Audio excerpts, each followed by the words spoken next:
अब बात करते हैं स्प्रिंग फोर्स के बारे में। ठीक है, देखो every spring resist any attempt to change in its length when it compressed और extend it exert a force at it is the force exerted by the spring is given by F equal to minus K into X where X is the change in the length and K is the stiffness constant of the spring। ठीक है, and the unit of the K is Newton per meter। ठीक है, when spring in its natural length spring force is 0। ठीक है, जैसे मान लो कि ये मेरा स्प्रिंग है, ठीक है, इट इज द स्प्रिंग। हमने क्या किया कि इस पे अभी हमने एक ब्लॉक को कनेक्ट कर रखा है। Take the mass of this block is m। ठीक है, तो ये भी क्या है कि अपने नेचुरल लेंथ में है। ठीक है, स्प्रिंग क्या है, अपने नेचुरल लेंथ में है। अगर मैं क्या करूं कि यहां से अगर मैं इस ब्लॉक को, इस m वाले ब्लॉक को x नॉट एक्सटेंड कर दूं, ठीक है, अगर मैं इसको x नॉट एक्सटेंड कर दूं, ठीक है, it is the natural length था अपने पहले पर, यहाँ पर इसका नेचुरल लेंथ था, मैंने क्या किया यहां से इसको x नॉट एक्सटेंड करा दिया। ठीक है, तो होगा क्या ना, ये जो स्प्रिंग है, ये जो स्प्रिंग है ये क्या करेगी, इस डायरेक्शन में एक फोर्स लगाएगी जो कि किसके बराबर होगी, k इंटू एक्स नॉट के। ठीक है, k इंटू एक्स नॉट के। और अगर अगर आप इसको कंप्रेस कर देते, ठीक है, अगर आप इसको कंप्रेस कर देते, ठीक है, मान लो अगर आपने यहां से इसको कंप्रेस कर दिया, टेक लेट x1, तो उस केस में क्या करती स्प्रिंग, इस डायरेक्शन में फोर्स लगाती कितना, k इंटू x1। मतलब स्प्रिंग अपने नेचुरल लेंथ पर आना चाहती है। ठीक है, तो अगर आप उसको एक्सटेंड कराओगे, जिस डायरेक्शन में आप अपने ब्लॉक को एक्सटेंड या फिर कंप्रेस कराओगे, स्प्रिंग उसके अपोजिट डायरेक्शन में फोर्स लगा रही है, कहाँ आने के लिए, अपने नेचुरल लेंथ पर आने के लिए। और उसकी जो मैग्नीट्यूड होती है स्प्रिंग फोर्स की, वो बराबर होती है, मैग्नीट्यूड की अगर बात करो तो k इंटू एक्स, और माइनस k इंटू एक्स का यह मतलब होता है, minus is indicates that the जिस डायरेक्शन में आपने अपने ब्लॉक को एक्सटेंड किया है या फिर कंप्रेस किया है, फोर्स उसके अपोजिट डायरेक्शन में लग रहा है। ठीक है, it is the due to the direction of the force. ठीक है, अच्छा, वेयर के इज द स्टिफनेस कांस्टेंट, जो कि हर एक स्प्रिंग के लिए वो आपको दिया होगा। ठीक है, it is the property of the spring.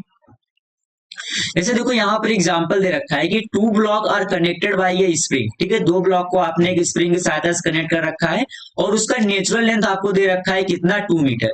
ठीक है, तो कह रहा है the force constant of spring is 200 Newton per metre. मतलब के की वैल्यू उसने आपको कितना दे रखा है, 200 न्यूटन पर मीटर। ठीक है, फिर कह रहा है कि find the spring force in the following situation. पहला क्या बोल रहा है कि if A and B both are displaced with 0.5 in the same direction. ठीक है, तो इस केस में अगर आप देखो तो x तो आपका 0 होने वाला है। ठीक है, अगर अभी ये देखो 2 मीटर है, अगर आपने इसको भी आपने कितना डिस्प्लेस करा दिया, 0.5, और इसको भी आपने कितना करा दिया, 0.5, तो अभी भी तो इनके केस में इसकी स्प्रिंग की जो नेचुरल लेंथ होगी वो अभी भी तो 2 ही मीटर होगी ना। आपने जितना कंप्रेस कराया ए ब्लॉक से, उतना आपने बी ब्लॉक से स्प्रिंग को एक्सटेंड करा दिया, तो उसके नेचुरल लेंथ में कोई भी इफेक्ट नहीं आया। ठीक है, तो इसका मतलब कि इस केस में जो स्प्रिंग फोर्स लगाएगी वो किसके बराबर होगी, 0 के बराबर होगी। ठीक है, लेकिन अगर आप बी केस को देखो, ये क्या बोल रहा है कि the block A and B both are displaced by 0.5 in the opposite direction. ठीक है, मतलब आपने क्या किया कि ए ब्लॉक को, अभी ए ब्लॉक मान लो यहां था और बी ब्लॉक यहां पर है। ठीक है, जो कि इनिशियल कंडीशन दे रखी है, इट इज द स्प्रिंग, और इसका नेचुरल मुझे कितना दे रखा है, 2 मीटर दे रखा है। ठीक है, it is the natural length of 2 metre, it is the block A, it is the block B. आपने क्या किया कि ब्लॉक बी को, ठीक है, इस ब्लॉक बी को 0.5 इस डायरेक्शन में ले गए। ठीक है, इस डायरेक्शन कितना ले गए, 0.5, ठीक है, मीटर, और इसको आप इस डायरेक्शन में लेके आए कितना, 0.5 मीटर। ठीक है, 0.5 मीटर। ठीक है, 0.5 मीटर। तो अगर आप इस केस में देखो तो स्ट्रिंग का नेचुरल लेंथ था 2 मीटर, इधर 1 मीटर, इधर 1 मीटर, तो उसके लेंथ में चेंज कितना होगा, मतलब टोटल स्प्रिंग कितना एक्सटेंड हुई, तो आप कहोगे जो x इक्वल टू होगा वो किसके बराबर होगा, 1 मीटर के बराबर होगा। ठीक है, तो इस केस में जो स्प्रिंग फोर्स होगा F, ठीक है, वो किसके बराबर होगा, वो बराबर होगा K और इंटू एक्स। ठीक है, तो ये किसके बराबर हो जाएगा, 200 न्यूटन पर मीटर और इंटू का 1 मीटर। तो यहां से स्प्रिंग फोर्स की वैल्यू कितनी आ जाएगी, 200 न्यूटन। ठीक है, 200 न्यूटन। ठीक है, जैसे देखो यहाँ पर एग्जांपल दे रखा है, क्या बोल रहा है कि force constant of spring is 100 newton per meter if a block 10 kg attached with the spring, ठीक है, इज एट रेस्ट। तो स्प्रिंग आपने यहाँ पर थी, रेस्ट पर थी, आपने उससे क्या किया, एक 10 केजी के ब्लॉक को अटैच कर दिया। तो जैसे आपने ब्लॉक को अटैच किया, स्प्रिंग में कुछ एक्सटेंशन आई होगी, ठीक है, क्योंकि ये एक वेट फोर्स लगा रही होगी, क्यों, जो कि होगा इसका वेट m इंटू जी के बराबर। तो इसकी वजह से स्प्रिंग एक फोर्स लगाएगी इस डायरेक्शन में, कितना होगा, k इंटू एक्स। तो आपसे पूछ रहा है कि स्प्रिंग में एक्सटेंशन हुआ कितना होगा, तो मैं कहूंगा जो k इंटू एक्स होगा वो किसके बराबर होगा, m इंटू जी के। तो यहां से अगर आप x की वैल्यू देखो तो कितना हो जाएगी, 10 इंटू 10, ठीक है, और डिवाइड बाई 100। तो ये कितना आपके पास आ जाने वाला है, 1 मीटर, ठीक है, 1 मीटर आपका क्या होने वाला है, एक्सटेंशन होने वाला है, ठीक है। अच्छा, अब देखो next example, find out the acceleration of 2 kg block in shown in the figure at the instant when 1 kg block is fall from the 2 kg block. ठीक है, इसको देखो, यहाँ पर एक बहुत ही अच्छा कंसेप्ट निकल के आएगा कि अगर ये देखो आपका स्प्रिंग है, ठीक है, फर्स्ट केस में इट इज द स्प्रिंग, ठीक है, तो अगर आप इनिशियली देखो तो क्या है कि ये इसका लग रहा है नीचे 2g, और इस 1 kg का भी नीचे कितना लग रहा है, 1 इंटू जी, कितना लग रहा है, 1 इंटू जी। तो अभी यहां पर जो स्प्रिंग फोर्स है वो किसके बराबर है, 3g के बराबर है, किसके बराबर है, 3g के बराबर है। जैसे आपने 1 kg को हटाया, ठीक है, जैसे आपने 1 kg को हटाया, it is the 2 kg block, 1 kg ना, यही तो बोल रहा है कि at the instant 1 kg block falls from the 2 kg block. तो होता क्या है ना, जो स्प्रिंग होता है, ठीक है, वो अपने फोर्स को इंस्टेंटेनियसली चेंज नहीं करता है। मतलब जब ये 1 kg वाला ब्लॉक यहां से फॉल हुआ होगा ना, अब भी जो स्प्रिंग में फोर्स होगी वो 3g के बराबर ही लग रही होगी, ठीक है, और इस ब्लॉक 2 kg में डाउनवर्ड कितना है, 2g के बराबर है। तो अगर आप इसके एक्सेलरेशन की बात करो तो इसका जो एक्सेलरेशन होगा ए, वो किसके बराबर हो जाएगा, 3g माइनस 2g और डिवाइड बाई कितना, 2, ठीक है। तो ये आपके पास कितना आ जाएगा, g by 2 metre per second square, ठीक है, g by 2 metre per second square. लेकिन अगर आप स्ट्रिंग के बारे में बात करो तो अभी तो देखो यहां पर लग रहा है 2g और 1 kg का लग रहा है 1 इंटू जी, तो जो टेंशन है स्ट्रिंग में वो कितना है, 3g के बराबर है, ठीक है। लेकिन जैसे आपने 1 kg वाले ब्लॉक को फॉल कराया, अगर यहां पर स्ट्रिंग होगी, अगर यहां पर स्ट्रिंग होगी तो स्ट्रिंग अपने फोर्स को इंस्टेंटेनियसली चेंज कर लेती है, ठीक है। मतलब जैसे आपने 1 kg को हटाया, ठीक है, ये अपने आप को इंस्टेंटेनियसली चेंज कर लेगी और किसके बराबर हो जाएगी, 2g के बराबर हो जाएगी, जो कि इसका वेट है, जो कि डाउनवर्ड लग रहा है 2g। तो इस केस में अगर आप एक्सेलरेशन ऑफ 2 kg ब्लॉक की बात करो तो वो कितना होने वाला है, 0 मीटर पर सेकेंड स्क्वायर, ठीक है, 0 मीटर पर सेकेंड स्क्वायर। तो इसको हमेशा याद रखना कि स्प्रिंग अपने फोर्स को इंस्टेंटेनियसली चेंज नहीं करती है, लेकिन स्ट्रिंग अपने फोर्स को इंस्टेंटेनियसली चेंज कर लेती है, ठीक है। वो इंस्टेंटेनियसली 0 भी हो सकती है और चेंज भी कर सकती है, ठीक है। जैसे देखो अभी हम इस कटिंग का प्रॉब्लम पढ़ने वाले, ठीक है, स्प्रिंग कटिंग और स्ट्रिंग कटिंग के लिए, ठीक है। तो यहां पर देखो, अभी अगर मैं आपको एक चीज बताना चाहता हूं कि अगर यहां पर एक स्प्रिंग है, इट इज ए स्प्रिंग, आपने स्प्रिंग से यहां पर एक m मास का ब्लॉक है, ठीक है, जो कि अटैच्ड है, और यहां पर एक आदमी है, ठीक है, यहां पर एक मैन है, ठीक है, जो कि इस ब्लॉक को पकड़े हुए, मतलब कि ऐसे देखो पकड़े हुए है, ठीक है, और यहां पर एक फ्री हैंड है, और इस फ्री हैंड को यहां पर एक दूसरा आदमी खड़ा है, ठीक है, जो कि इस फ्री हैंड को पकड़े हुए है, ठीक है। इसका स्प्रिंग कांस्टेंट ले लो, कितना है, k, लेट के it is the spring constant. तो मुझे पता है कि अभी क्या होगा, ये जो स्प्रिंग है वो इस ब्लॉक पर फोर्स लगा रही होगी इस डायरेक्शन में, k इंटू एक्स, और it is the free hand जो कि इस डायरेक्शन में फोर्स लगा रही होगी, k इंटू एक्स, ठीक है।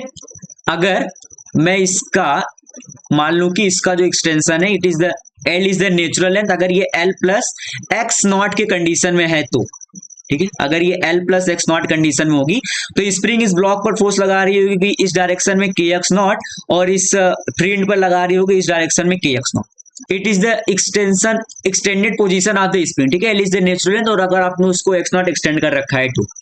अब अगर मैं बात करूं, मान लो ये मैन 1 है, ठीक है, और ये मैन क्या है, 2 है। मैं पूछूं अगर स्प्रिंग फोर्स, ठीक है, spring force just after release, just after release, जब ये आदमी मैन 1 जो है जब ये ब्लॉक को रिलीज करेगा, मतलब जब इसको छोड़ेगा, तो उस समय स्प्रिंग फोर्स कितनी होगी, ठीक है, स्प्रिंग फोर्स कितनी होगी, spring force just after the release the block, ठीक है। तो यहां पर देखो ये जो ब्लॉक है इसका एक फाइनाइट मास है m, तो यहां पर जो एक्सेलरेशन आने वाला है इट इज द फाइनाइट, तो जो फाइनाइट एक्सेलरेशन है, फाइनाइट मास है, तो स्प्रिंग को कंप्रेस होने में थोड़ा टाइम लगेगा, ठीक है, थोड़ा क्या लगेगा, टाइम लगेगा। तो अगर आप जस्ट आफ्टर की बात कर रहे हो, जस्ट आफ्टर द रिलीज, तो उस केस में जो स्प्रिंग फोर्स होगा वो बराबर होगा के एक्स नॉट के, इसके बराबर हो के एक्स नॉट के, क्योंकि यहां पर थोड़ा टाइम लगेगा स्प्रिंग को अपने आप को चेंज करने में, ठीक है। लेकिन अगर आप यहां पर सोचो, ठीक है, अगर मैं यहां पर बात करूं spring force just after release, ठीक है, जस्ट आफ्टर रिलीज, ठीक है, जस्ट आफ्टर रिलीज, तो यहां पर सोचो ये फ्री एंड है, ये क्या है, फ्री एंड, इसका कोई मास नहीं, इसका मास कितना है, 0, तो इस केस में जो एक्सेलरेशन आने वाला है वो इनफाइनाइट आएगा, ठीक है, जो एक्सेलरेशन आएगा वो क्या आ जाएगा, इनफाइनाइट आ जाएगा। तो इस केस में क्या होता है कि जस्ट आफ्टर द रिलीज जो आपकी स्प्रिंग फोर्स होती है वो होती है 0। तो ये याद रखना, अगर फिक्स्ड एंड है, ठीक है, मतलब अगर आपने स्प्रिंग से किसी ब्लॉक को अटैच कर रखा है, किसी मास को अटैच कर रखा है, तो जस्ट आफ्टर द स्प्रिंग, ठीक है, मतलब कि जब आप स्प्रिंग को जस्ट कुछ या फिर रिलीज कर रहे हो या फिर कट कर रहे हो, ठीक है, कुछ भी कर रहे हो, तो स्प्रिंग अपने फोर्स को इंस्टेंटेनियसली चेंज नहीं करती है। लेकिन अगर फ्री एंड है, ठीक है, लेकिन अगर फ्री एंड है ना, it is the free and, लेकिन अगर फ्री एंड है तो स्प्रिंग फोर्स कितना हो जाएगा, 0, ठीक है, अगर फ्री एंड जनरेट हुआ तो स्प्रिंग फोर्स कितना होगा, 0, ठीक है, तुरंत इंस्टेंटेनियसली स्प्रिंग फोर्स कितना हो जाएगा, 0, ठीक है। और अगर आप बात करोगे स्ट्रिंग की, तो स्ट्रिंग अपने फोर्स को इंस्टेंटेनियसली चेंज भी करता है और 0 भी कर लेता है, ठीक है, उसको हम प्रॉब्लम के थ्रू ही समझते हैं। जैसे देखो यहाँ पर फर्स्ट एग्जांपल दे रखा है, ये क्या बोल रहा है कि two block A and B of same mass attached with a light spring suspended by the string as shown in the figure, find the acceleration of the block A and B just after the string cut. अभी अगर आप initially सोचो तो यहाँ पर लग रहा होगा mg, तो यहां पर क्या होगा mg, ठीक है, तो यहां पर कितना होगा 2mg, ठीक है, यहां पर कितना होगा 2mg, ठीक है, कट होने से पहले की बात कर रहा हूं मैं, इट इज द 2mg, ठीक है, यहां पर कितना होगा 2mg होगा, ठीक है, यहां पर जो टेंशन होगा इट इज द 2mg, इसका mg, इसका mg, तो यहां पर कितना होने वाला है 2mg, ठीक है, बिफोर कटिंग की ये बात कर रहा हूं मैं, it is the before cutting, ठीक है। अगर आप आफ्टर कटिंग की बात करो, ठीक है, अगर आप आफ्टर कटिंग की बात करो तो देखो क्या होने वाला है, अगर मैं ए ब्लॉक की बात करूं, तो जैसे आपने स्ट्रिंग को कट किया, जैसे आपने स्ट्रिंग को कट कर दिया, ये तो हो गया 0, ठीक है, टेंशन कितना हो गया, 0, और यहां पर भी जो स्प्रिंग फोर्स है वो किसके बराबर है, वो बराबर है mg के, किसके बराबर है, mg के बराबर है, और ये स्प्रिंग फोर्स अभी भी यहां पर mg लग रही होगी, ठीक है, और एक इसका वेट भी लग रहा होगा डाउनवर्ड mg, तो इसका मतलब ए ब्लॉक का जो एक्सेलरेशन होगा वो कितना हो जाएगा 2mg डिवाइड बाई m, तो ये कितना हो जाएगा 2g metre per second square, ठीक है, डाउनवर्ड डायरेक्शन में, ठीक है। अच्छा, और अगर आप इस बी ब्लॉक की बात करो, ठीक, अगर आप इस बी ब्लॉक की बात करो तो इस पे अभी भी अपवर्ड डायरेक्शन में स्प्रिंग फोर्स mg ही लग रहा होगा कि स्प्रिंग अपने आप के अपने फोर्स को इंस्टेंटेनियसली चेंज करने वाली है नहीं, और इसका वेट लग रहा है डाउनवर्ड mg, तो ये बिल्कुल इक्विलिब्रियम में है, तो इसका एक्सेलरेशन कितना है, 0, ठीक है, कितना है, 0, ठीक है।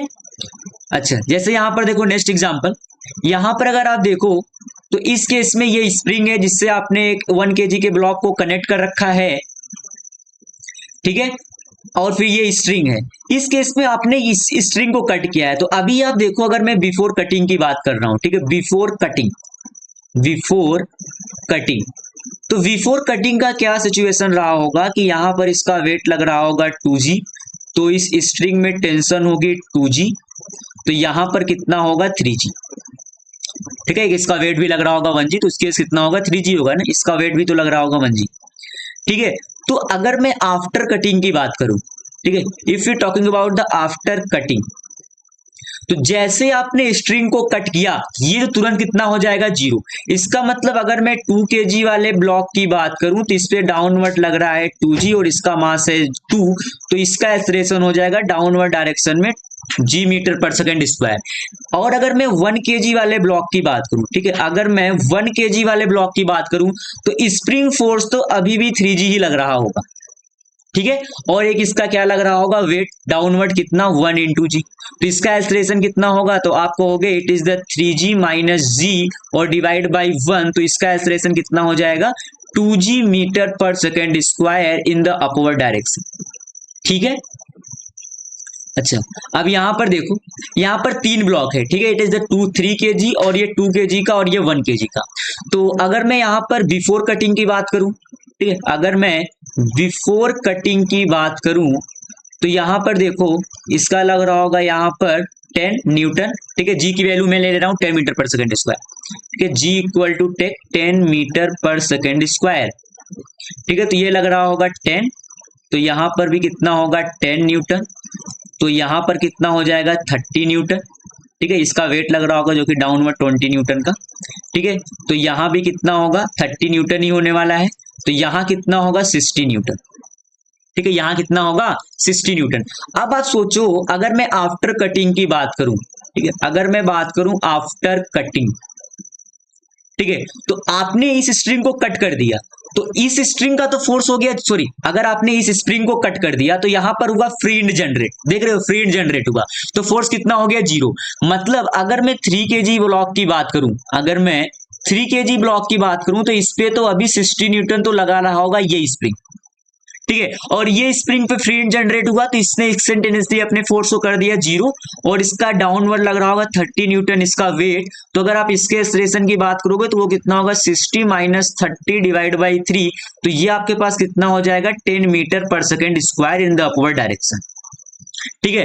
अब अगर आप देखो तो ये भी यहां पर जनरेट हुआ, तो अब ये जो देखो 2 kg और 1 kg का ब्लॉक है ये एक क्या बन गए इंडिपेंडेंट सिस्टम बन गए, ठीक है, जो कि मोशन अंडर द ग्रेविटी कर रहे हैं सिंपल, तो इसका भी एक्सेलरेशन हो जाएगा जी मीटर पर सेकेंड स्क्वायर, ठीक है, और इसका भी एक्सेलरेशन कितना हो जाएगा जी मीटर पर सेकेंड स्क्वायर, ठीक है, जी मीटर पर सेकेंड स्क्वायर और जी metre per second square, simple it is ये एक अलग सिस्टम बन गया, यहाँ फ्लूइड जनरेट हुआ तो ये दोनों सिंपल मोशन अंडर ग्रेविटी में गिर रहे हैं with acceleration of G metre per second square, ठीक है। अच्छा, इस प्रॉब्लम को देखना, ये बहुत ही अच्छा प्रॉब्लम है। देखो यहां पर एक 2 kg का ब्लॉक है, ये 1 kg का और ये 2 kg का। अब मैंने इस स्प्रिंग को कट किया, ठीक है, इस स्प्रिंग को मैंने क्या किया कट किया, ठीक है। तो अगर मैं अभी बात करूं बिफोर कटिंग की, अगर मैं बात करूं बिफोर कटिंग, ठीक है, बिफोर कटिंग, तो सोचो बिफोर कटिंग क्या होगा यहाँ पे, इसका लग रहा होगा 20 न्यूटन, तो यहां पर होगा 20 न्यूटन, ठीक है, तो यहां पर होगा 30 न्यूटन, ठीक है, यहां भी 30 न्यूटन और यहां पर कितना हो जाएगा 50 न्यूटन, कितना हो जाएगा 50 न्यूटन, ठीक है।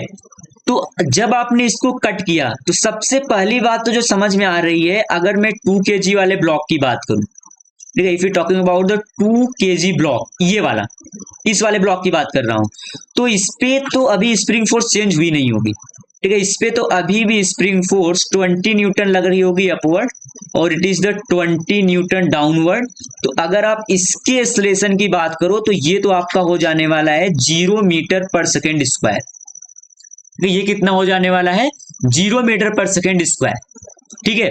अच्छा, अब अगर आप देखो इस 2 kg और 1 kg के ब्लॉक को, अगर मैं इसको एज ए सिस्टम ले लूं, ठीक है, अगर मैं it is the 2 kg block, ठीक है, और ये आपका क्या है 1 kg का ब्लॉक है, ठीक है, ये आपका क्या है 1 kg का ब्लॉक है। अगर मैं इसको एज ए सिस्टम ले लूं, ठीक है, अगर दोनों को मान लूं कि एक साथ सेम एक्सेलरेशन से ये डाउनवर्ड फॉल कर रहे होंगे, ठीक है, तो यहां पर देखो क्या हो रहा होगा कि एक तो स्प्रिंग फोर्स है 20 न्यूटन और इनका वेट लग रहा होगा 20 न्यूटन इसका, 10 न्यूटन इसका, तो टोटल कितना लग रहा होगा 30 न्यूटन के बराबर लग रहा होगा। तो अगर मैं इनके एक्सलेरेशन की बात करूं तो आप कहोगे net force is 50 and net mass is 3, तो आप कहोगे एक्सलेरेशन होगा इनका 3 metre per second square downward direction. It is the acceleration of 50 by 3 metre per second square. ठीक है, और देखो अगर मैं यहां पर 2 kg वाले ब्लॉक की बात करूं, ठीक है, अगर मैं 2 kg वाले ब्लॉक की बात करूं, ये वाला 2 kg ब्लॉक, ठीक है, तो इस पे देखो क्या क्या लग रहा है। एक तो यहां पर अब देखो बात क्या है ना, अब यहां पर जो टेंशन लग रहा होगा इस 2 kg वाले ब्लॉक में वो 30 न्यूटन नहीं लग रहा होगा। टेंशन अपने आप को इंस्टेंटेनियसली जीरो भी कर सकता है और चेंज भी कर सकता है। तो यहां पर अब टेंशन चेंज हो गया होगा, let it is T dash, ठीक है, और इसका वेट लग रहा होगा डाउनवर्ड डायरेक्शन में कितना, इट इज द 20 न्यूटन, और इसका एक्सलेरेशन कितना है 50 by 3 metre per second square. ठीक है, तो यहां से अगर आप देखो तो आप लिखोगे टी डैश और प्लस का 20 और इक्वल टू एम इंटू ए, तो एम इंटू ए कर दोगे, it will be the 100 divide by 3। ठीक है, तो यहां से जो टेंशन आ जाएगा टी डैश वो आपका कितना आ जाएगा, वो आ जाएगा 40 डिवाइड बाई 3 न्यूटन। ठीक है, 40 डिवाइड बाई 3 न्यूटन। तो ये क्या हो गया, दोनों ब्लॉक का एक्सलेरेशन हो जाएगा 50 by 3 metre per second square और स्ट्रिंग में जो टेंशन हो जाएगी वो हो जाएगी 40 बाई 3 न्यूटन। ठीक है,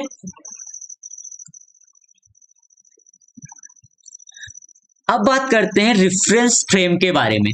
ठीक है, देखो हमारे पास दो प्रकार के रेफरेंस फ्रेम होते हैं, एक तो होता है इनर्शियल और एक होता है नॉन इनर्शियल रेफरेंस फ्रेम। अगर मैं इनर्शियल रेफरेंस फ्रेम की बात करूं, इसका क्या मतलब होता है, frame of reference moving with constant velocity और स्टेशनरी। ठीक है, मतलब कोई ऐसा फ्रेम जो या तो रुका हुआ हो या तो एक कांस्टेंट वेलोसिटी से मूव कर रहा हो, मतलब उसका एक्सेलरेशन कितना हो, 0। ठीक है, और नॉन इनर्शियल फ्रेम का क्या मतलब होता है, a frame of reference moving with non zero acceleration, मतलब इट इज एक्सेलरेटेड फ्रेम। ठीक है, अगर ठीक है it is the accelerated frame, तो इसको हम क्या बोलते हैं, नॉन इनर्शियल फ्रेम। अगर मेरा फ्रेम एक्सेलरेट कर रहा है तो हम उसको बोलेंगे नॉन इनर्शियल फ्रेम। ठीक है, अब यहां पर देखो हम बात कर रहे हैं स्यूडो फोर्स के बारे में। ठीक है, स्यूडो फोर्स ये एक इमेजिनरी फोर्स होता है जो कि हम नॉन इनर्शियल फ्रेम में न्यूटन लॉ को अप्लाई करने के लिए हम यहां पर इसको यूज करते हैं। देखो कैसे, जैसे एक एग्जांपल दे रखा है, to understand the pseudo force concept, it is the van, ठीक है, जो कि एक्सेलरेशन से मूव कर रही है। तो ये क्या है, it is a non inertial frame, क्योंकि ये एक्सेलरेशन से मूव कर रही है, it is the accelerated frame. यहां पर देखो क्या है ना कि अंदर एक आदमी बैठा है, मैन बी, ठीक है, मैन बी, और उसके अंदर एक ब्लॉक है जिसको कि हमने सपोर्ट दे रखा है, जिसको हमने क्या दे रखा है, सपोर्ट दे रखा है। ठीक है, और ग्राउंड पर एक दूसरा आदमी है जिसको मैं बोल दे रहा हूं मैन ए। ठीक है, अब आप ये देखो कि द ब्लॉक एम जो कि बस के अंदर है is moving with a constant acceleration A with respect to the man A at a ground. ठीक है, मतलब कि अगर आप देखो तो इस ग्राउंड के मैन, इसका तो एक्सेलरेशन 0 है जो ग्राउंड पर मैन है। ठीक है, तो इसके रिस्पेक्ट में अगर मैं इसके बात करूं, ये आदमी क्या देख रहा होगा, ये देख रहा होगा कि ये जो ब्लॉक है एम, इसके पास एक एक्सेलरेशन है ए मीटर पर सेकेंड स्क्वायर। ठीक है, क्योंकि ये जिस फ्रेम के अंदर है वो फ्रेम ए metre per second square accelerate कर रहा है, तो इसका मतलब इसका भी एक एक्सेलरेशन होगा ए मीटर पर सेकेंड स्क्वायर। इसका मतलब force required for this acceleration, ठीक है, क्योंकि इसका एक्सेलरेशन इसको दिख रहा होगा ए मीटर पर सेकेंड स्क्वायर। ठीक है, तो इस ब्लॉक को जो ये एक्सेलरेशन प्रोवाइड कर रहा है, ये प्रोवाइड कौन कर रहा होगा, ये प्रोवाइड कर रहा है नॉर्मल रिएक्शन, जो कि यहां पर, ठीक है, जो कि ये सपोर्ट प्रोवाइड कर रहा होगा नॉर्मल। इसका मतलब इस केस में जो नॉर्मल होगा वो एम इंटू ए के बराबर होगा। तो अगर आप इसके एक्सेलरेशन की बात करो तो वो ए मीटर पर सेकेंड स्क्वायर आने वाला है। ठीक है, जो कि ये आदमी देख रहा है। ठीक है, अच्छा, लेकिन this block M is rest with respect to the man B, क्योंकि आपका देखो तो जो आपका मैन बी है वो भी उसी वैन के अंदर बैठा हुआ है, तो उसका भी तो एक्सेलरेशन है मीटर पर सेकेंड स्क्वायर ही है। ठीक है, इसका मतलब इसके रिस्पेक्ट में तो ये ब्लॉक रेस्ट पर है। अगर मैं इस मैन बी की बात करूं, अगर मैं इस एक्सेलरेटेड फ्रेम पे जाके देखूं, ठीक है, तो उसके रिस्पेक्ट में ये ब्लॉक रेस्ट पर होगा, क्योंकि वो भी एक्सेलरेशन से मूव कर रहा है, ब्लॉक का भी एक्सेलरेशन है ये, तो इट इज द रेस्ट। ठीक है, अच्छा, तो यही बोल रहा है in the bus a non inertial frame. ठीक है, क्योंकि जो आपका bus it is a non inertial frame वो मूव कर रहा है with acceleration a, so the acceleration of the block with respect to the man b is zero. इसका मतलब नॉर्मल फोर्स जो ब्लॉक पर नॉर्मल फोर्स एग्जर्ट कर रहा है सपोर्ट, आप उसको जीरो कह दे रहे हो, ठीक है, किसके रिस्पेक्ट में, एक्सेलरेटेड फ्रेम के रिस्पेक्ट में, ठीक है। अच्छा, but the normal force exerted in a non inertial frame is also, लेकिन एक नॉन इनर्शियल फ्रेम में भी नॉर्मल फोर्स एग्जर्ट होता है।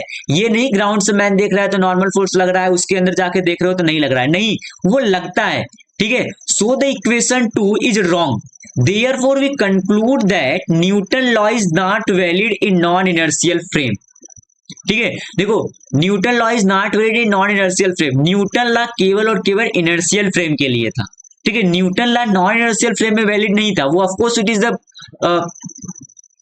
Rule of the Newton law, ठीक है। जब हम F=m जो पढ़े थे, it is for the non inertial frame, ठीक है, जो फ्रेम एक्सेलरेट नहीं कर रहा है, ठीक है। लेकिन अगर हमको एक्सेलरेटेड फ्रेम में न्यूटन लॉ को अप्लाई कराना है तो हमको क्या करना होता है, we want to apply Newton law in non inertial frame, then we can do by using the concept of pseudo force.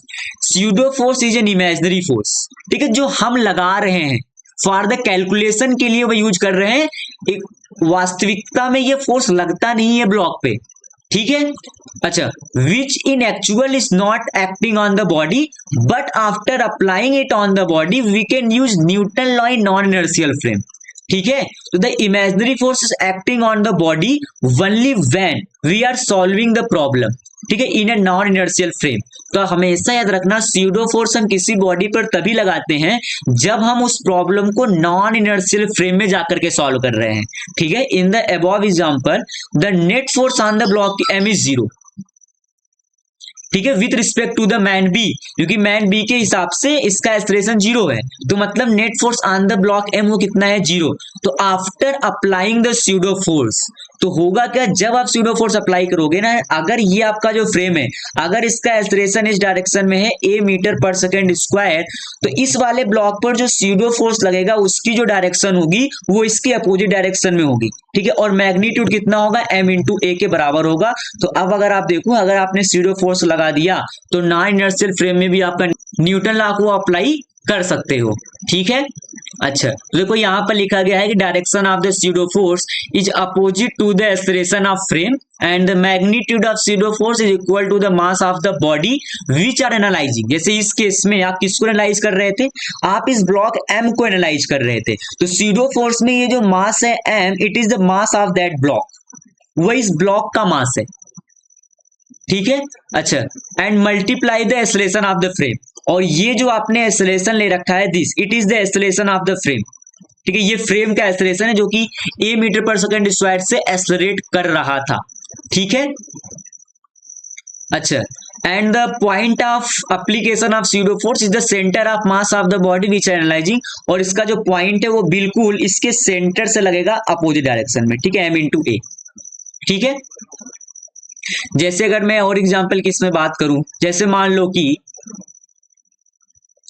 ये एक आदमी है, ठीक है, इट इज अ मैन, और यहां पर एक दूसरा आदमी है, it is the man two, ठीक है, इसको मैं मान लेता हूं A और इसको मैं बोल दे रहा हूं B, ठीक है। मैं बोल रहा हूं कि इसका एक्सेलरेशन मैंने दे रखा है 5 मीटर पर सेकेंड स्क्वायर, और इसका आप वेट ले लो लेट 50 kg, ठीक है, और ये जो A मैन है इसका acceleration let suppose 3 metre per second square, ठीक है, और इसका वेट ले लो 60 kg, कितना ले लो, 60 kg। तो अगर मैं आपसे पूछूं कि स्यूडो फोर्स, ठीक है, pseudo force on man A, ठीक है, man A due to B, ठीक है, ड्यू टू मैन बी, तो अगर मैं मैन ए पर स्यूडो फोर्स के बारे में बात करूं ड्यू टू मैन बी, तो क्योंकि मैन बी आपका एनालाइज करेगा, क्योंकि उसकी वजह से पूछ रहे हो, किस पे पूछ रहे हो, इस पे, जिसको आप आदमी ए बोल रहे हो, ठीक है, मैन ए, तो इस केस में इस पे जो स्यूडो फोर्स लगेगा due to the man B, ठीक है, वो किसके बराबर होगा, उसमें आप मास किसका यूज करोगे, जिस पे आप स्यूडो फोर्स निकाल रहे हो, जिसको आप एनालाइज कर रहे हो, तो 60 into acceleration of the man B 5 metre per second square, ठीक है, तो यहाँ पर स्यूडो फोर्स कितना हो जाएगा, इट इज द 300 न्यूटन, और जो डायरेक्शन होगी स्यूडो फोर्स की वो इस डायरेक्शन में होने वाली है, it is the direction of the pseudo force. ठीक है, बी वाले आदमी के एक्सलेरेशन के अपोजिट डायरेक्शन में स्यूडो फोर्स लगेगा ऑन द मैन ए।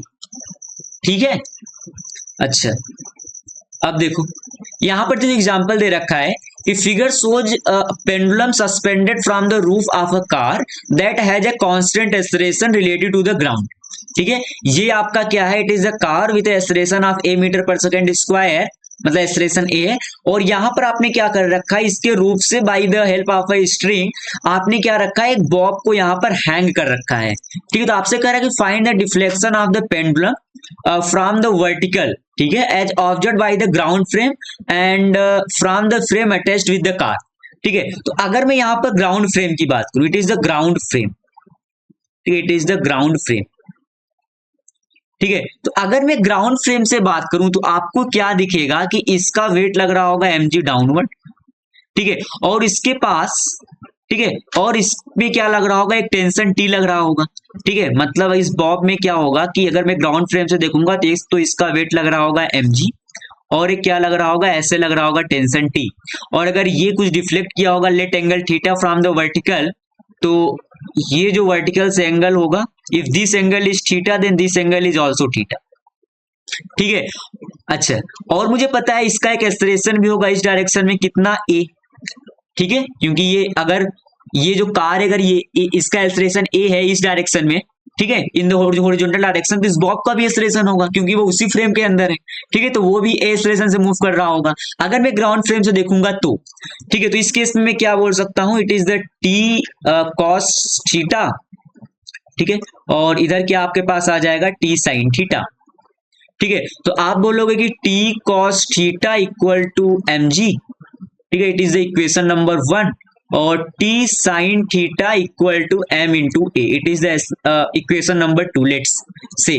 तो अगर मैं 2 डिवाइड बाई 1 की बात करूं तो आपके पास कितना आ जाएगा, it is the tan theta, और इधर कितना आ जाएगा, ए डिवाइड बाई जी। ठीक है, तो यहां से जो डिफ्लेक्शन आ रहा है थीटा, वो कितना आ जाएगा, tan inverse A by G, tan inverse A by G.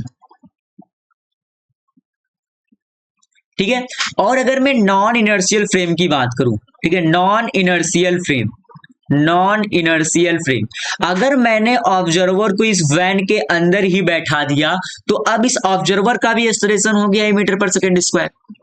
ठीक है, तो it is a non inertial frame. ठीक है, तो जब ये देखेगा तो इसको क्या दिखेगा, देखो इसको ये दिखेगा कि क्योंकि इसके रिस्पेक्ट में तो इसका एक्सलेरेशन है नहीं।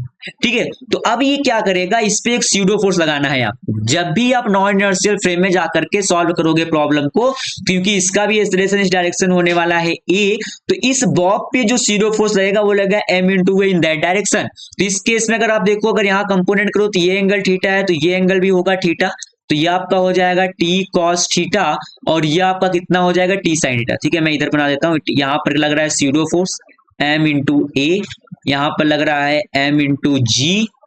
ठीक है, और यहाँ पर लग रहा है आपका टी कॉस थीटा। ठीक है, और इधर आपका क्या लग रहा है, टी साइन थीटा।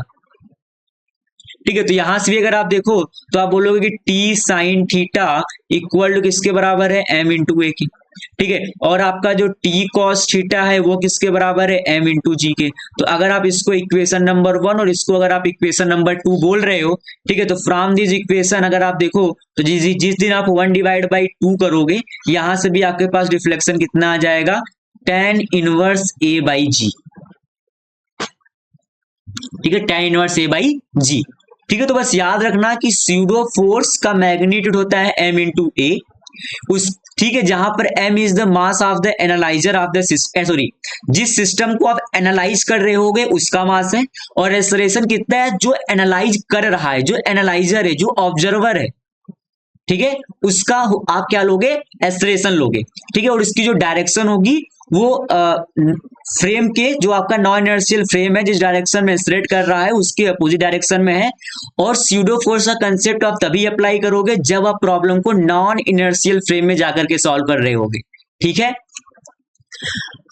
अब देखो हम बात करते हैं नेक्स्ट एग्जांपल की। देखो ये क्या बोल रहा है कि a pulley which 2 block system is attached to the ceiling of a lift moving upward with acceleration of a naught, find the deformation in the spring. ठीक है, find the deformation in the spring. तो अगर मैं non inertial frame में जाकर के इस problem को सॉल्व करूं, ठीक है, अगर मैं नॉन इनर्शियल फ्रेम में जाके प्रॉब्लम को सॉल्व कर रहा हूं, तो आप देखो अगर मैं बात कर रहा हूं ब्लॉक M2, अगर मैं बात करूं M2 का, ठीक है, तो इस पे क्या लग रहा होगा, एक तो अपवर्ड डायरेक्शन में लग रहा है टेंशन T, ठीक है, और एक इसका लग रहा होगा वेट M2 इंटू जी, और एक क्या लग रहा होगा M2 into A not, that is the pseudo force. ठीक है, ये क्या है, it is the pseudo force. ठीक है, मान लेते हैं इसका एक्सेलरेशन है अपवर्ड डायरेक्शन में ए, कितना है एक्सेलरेशन ए। ठीक है, तो यहां से आप क्या इक्वेशन लिखोगे कि T माइनस M2G और माइनस का M2 इंटू ए नॉट, ठीक है, इक्वल टू कितना आ जाएगा M2 into A. It is the equation number 1। ठीक है, it is the equation number 1।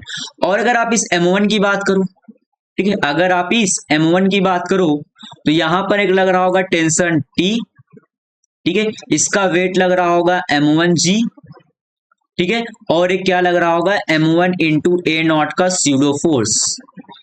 ठीक है, स्यूडो फोर्स, क्योंकि आप नॉन इनर्शियल फ्रेम में क्वेश्चन को सॉल्व कर रहे हो तो आपको स्यूडो फोर्स लगाना पड़ेगा। अगर इसका एक्सेलरेशन ए आपने ले लिया है अपवर्ड, तो इसका एक्सेलरेशन ए कितना होगा, डाउनवर्ड। ठीक है, तो इस केस में आपके पास क्या आ जाएगा M1G plus M1 A not, ठीक है, और माइनस का T equal to M1 into A. It is the equation number 2।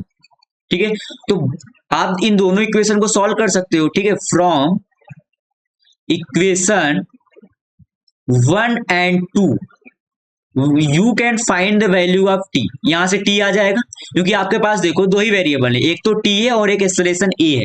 ठीक है, तो why is the solving this two equation we can find the value of T।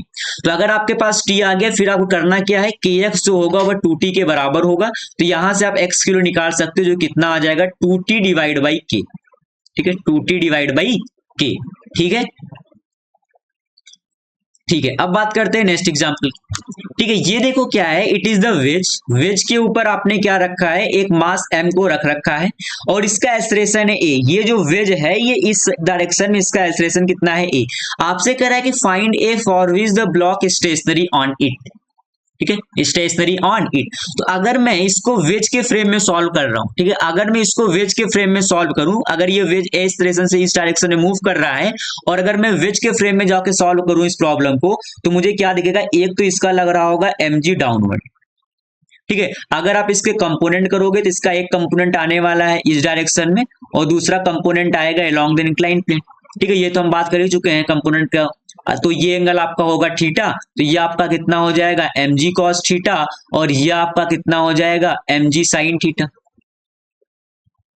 ठीक है, अच्छा अब यहां पर देखो, अगर आप इसको वेज के फ्रेम में जाके सॉल्व कर रहे हो तो इस ब्लॉक पे आपको एक स्यूडो फोर्स भी अप्लाई करना होगा।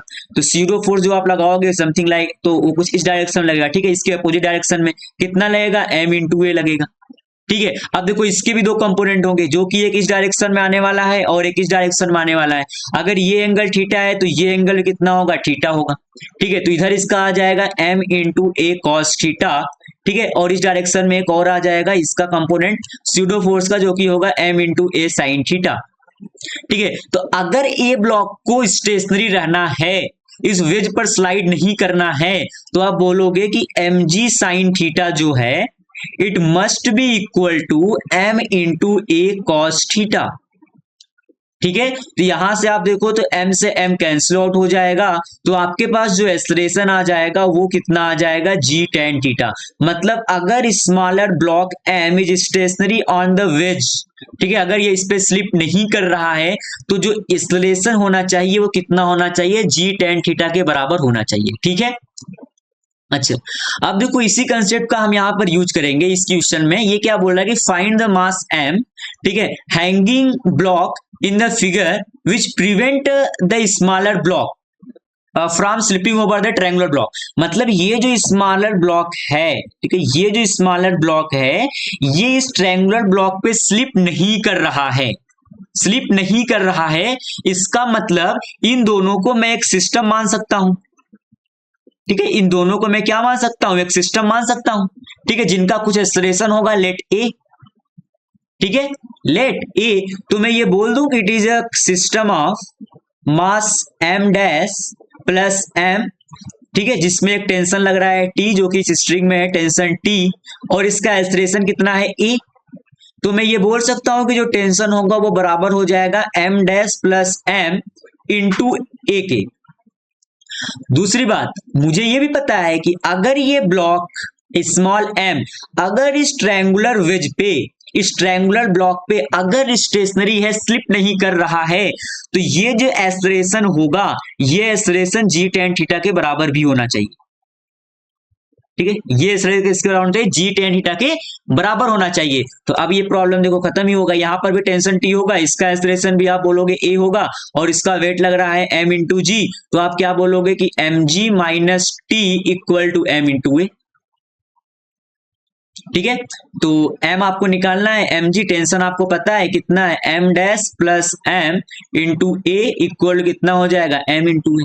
तो यहां से अगर आप देखो तो m इंटू जी आपके पास कितना आ जाएगा, इट इज द, अगर आप a कॉमन ले लोगे तो ये आपके पास आ जाएगा m, सॉरी आपको m ही निकालना है ना, तो आप एक काम करो, इसको इधर लेके आओ, आ जाएगा माइनस का m इंटू ए, ठीक है, और इधर आपके पास कितना हो जाएगा m डैश प्लस m और इंटू का a, ठीक है, इंटू का a, ठीक है।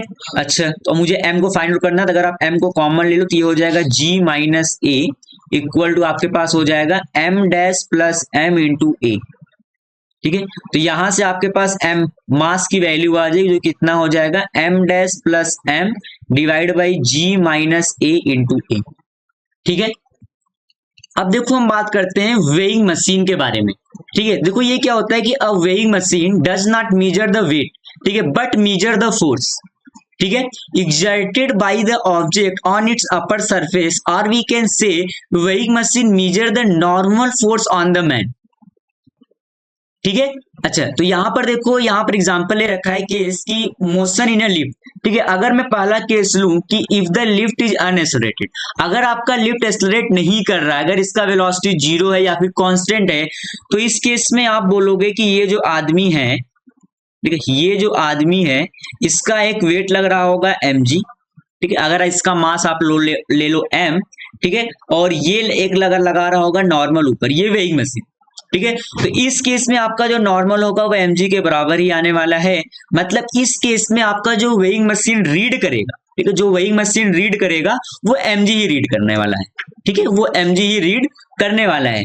लेकिन अगर सोचो, अगर आपका ये लिफ्ट ए से ऊपर एक्सेलरेट करने लगा, ठीक है, तो उस केस में अगर आप इस आदमी का फ्री बॉडी डायग्राम बनाओगे तो एक तो इस पे लग रहा है नॉर्मल, एक इसका लग रहा होगा वेट mg, ठीक है। अब एक स्यूडो फोर्स भी लगने लगेगा m इंटू ए, ठीक है, अगर आप इसी फ्रेम में बैठ के देख रहे हो तो इस केस में ये जो नॉर्मल होगा वो किसके बराबर होगा, वो बराबर हो जाएगा m इंटू जी प्लस ए के, इतना न्यूटन।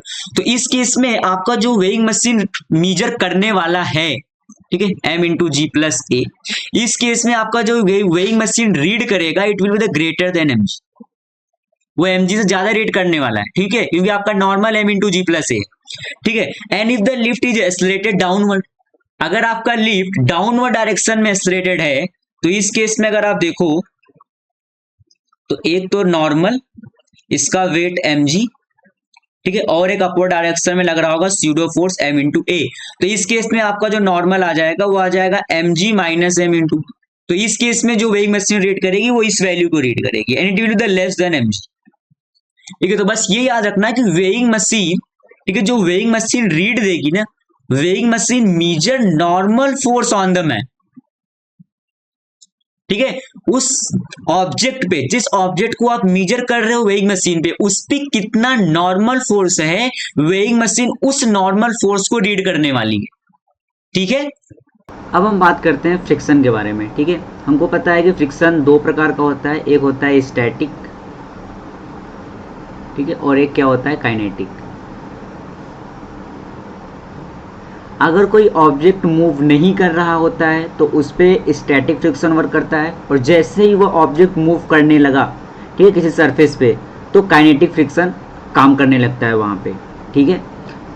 आगे हम देखेंगे, जब न्यूमेरिकल्स देखेंगे तो क्लियर हो जाएगा कब स्टैटिक फ्रिक्शन लगता है और कब काइनेटिक फ्रिक्शन लगता है। अभी तो केवल इतना जानो कि अगर कोई सरफेस पर कोई ब्लॉक रुका हुआ है तो वहाँ पर स्टैटिक फ्रिक्शन वर्क करता है, और जैसे वो ब्लॉक उस सरफेस से मूव करने लगा अब वहाँ पर काइनेटिक फ्रिक्शन लगने लगेगा। और किसी भी फ्रिक्शन की जो मैक्सिमम वैल्यू होती है, ठीक है, किसी भी फ्रिक्शन की जो मैक्सिमम वैल्यू होती है वो क्या होती है, वो होती है म्यू एस इंटू एन, ठीक है। N is the normal force और म्यू एस क्या है, कोफिशिएंट ऑफ स्टैटिक फ्रिक्शन, ठीक है। ये मैक्सिमम फ्रिक्शनल वैल्यू होती है, ठीक है, कोफिशिएंट ऑफ स्टैटिक फ्रिक्शन।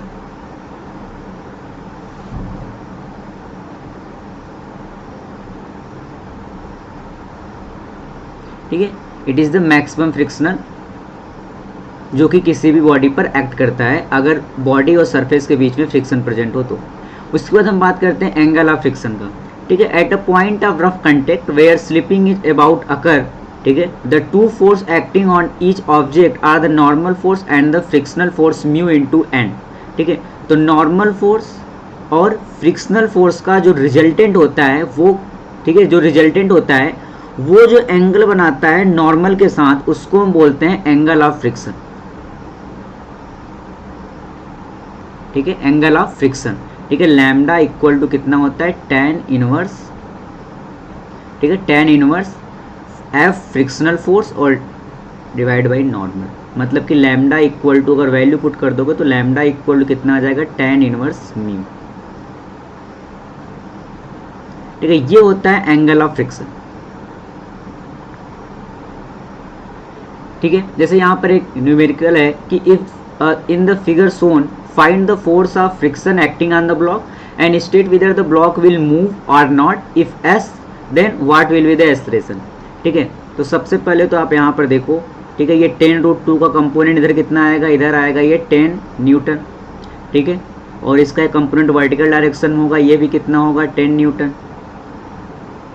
ठीक है। यहाँ पर स्टैटिक फ्रिक्शन कोएफिशिएंट भी दिया है और काइनेटिक फ्रिक्शन कोएफिशिएंट भी दिया हुआ है, और फ्रिक्शन एक्ट किधर करेगा, ठीक है, फ्रिक्शन इधर एक्ट करेगा F, ठीक है। Friction always oppose the relative motion, ठीक है। तो फ्रिक्शन सरफेस और ब्लॉक के बीच को मोशन को रोकने के लिए, ठीक है, अपोजिट डायरेक्शन में एक्ट करेगा, ठीक है। अब यहाँ पर देखो अगर मैं स्टैटिक फ्रिक्शन, ठीक है, स्टैटिक फ्रिक्शन जो लगेगा वो कितना होगा, वो होगा म्यू एस इंटू, ठीक है, म्यू एस इंटू एन, ठीक है। नॉर्मल कितना है यहाँ पर देखो, तो यहाँ पर एक mg लगेगा डाउनवर्ड डायरेक्शन में, ठीक है, और नॉर्मल यहाँ से एक्ट करेगा ऊपर। तो समेशन ऑफ एफ वाई को अगर हम जीरो करें, ठीक है, समेशन ऑफ एफ वाई अगर हम जीरो करें तो एन, ठीक है, प्लस का 10 इक्वल टू 6 प्लस 2 इंटू 10। तो यहाँ से नॉर्मल फोर्स कितना आ गया, नॉर्मल फोर्स आ जा रहा है 26 माइनस 10 मतलब कितना 16 न्यूटन। तो 16 न्यूटन क्या है, नॉर्मल फोर्स है। तो स्टैटिक फ्रिक्शन कितना लगेगी, स्टैटिक फ्रिक्शन, ठीक है, स्टैटिक फ्रिक्शन कितना लगेगा, स्टैटिक फ्रिक्शन लगेगा 0.6 इंटू 60 मतलब कितना लगेगा, ये लगेगा 6.4 न्यूटन, सॉरी 9.6 न्यूटन, ठीक है। और काइनेटिक फ्रिक्शन कितना एक्ट करेगा, एफ के काइनेटिक फ्रिक्शन वो होगा 0.4 इंटू 60, ठीक है, वो उसकी वैल्यू कितनी होगी 6.4 न्यूटन। अब यहाँ पर देखो, ठीक है, तो नेट फोर्स, ठीक है, summation of F x, summation of F x कितना है 10 प्लस 4 कितना है 14 न्यूटन, ठीक है, 14 न्यूटन नेट फोर्स है।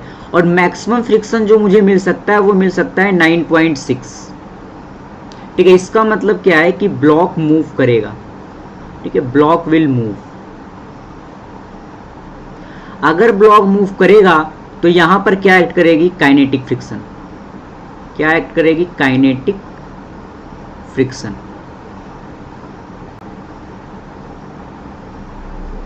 ठीक है। तो जो पहला पूछा है find the force of friction, तो फ्रिक्शनल फोर्स काइनेटिक फ्रिक्शन लगेगी, वो कितना है, वो है 6.4 न्यूटन। और एक्सेलरेशन कितना होगा, तो एक्सेलरेशन होगा net force in the horizontal direction, वो कितना है 14 माइनस का 6.4 और टोटल मास कितना है 2, इतना मीटर पर सेकेंड स्क्वायर। उसके बाद हम बात करते हैं एंगल ऑफ रिपोज, ठीक है, angle of repose, let it is the theta, ठीक है। तो एंगल ऑफ रिपोज देखो क्या होता है, अगर ये ब्लॉक एम है, ठीक है, तो इस पे एक mg लग रहा होगा, ठीक है। इसके दो कंपोनेंट होंगे, एक तो ये लॉन्ग द इंक्लाइन प्लेन आएगा mg साइन थीटा, ठीक है, और एक इस डायरेक्शन में आएगा, कितना आएगा, it will be the mg cos theta, ठीक है। और नॉर्मल रिएक्शन ऐसे लेगी,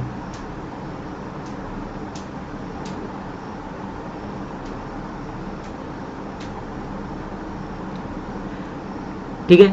और इस डायरेक्शन में क्या लगेगा, एक फ्रिक्शनल फोर्स लगेगा, ठीक है। अगर ये सरफेस रफ है तो ठीक है, it will be the rough surface. यहाँ पर फ्रिक्शन ऑफ कोएफिशिएंट कितना है, म्यू है, ठीक है। तो आप यहाँ पर देखो तो नॉर्मल की वैल्यू कितनी है, नॉर्मल की वैल्यू है mg cos theta. Frictional force कितना लगेगा, फ्रिक्शनल फोर्स लगेगा म्यू इंटू एन, मतलब कितना लगेगा, ये लगेगा म्यू mg cos थीटा, ये फ्रिक्शनल की फोर्स है, ठीक है। और अलोंग द इंक्लाइंड प्लेन जो फोर्स लग रहा है, ठीक है, अलोंग इंक्लाइंड प्लेन,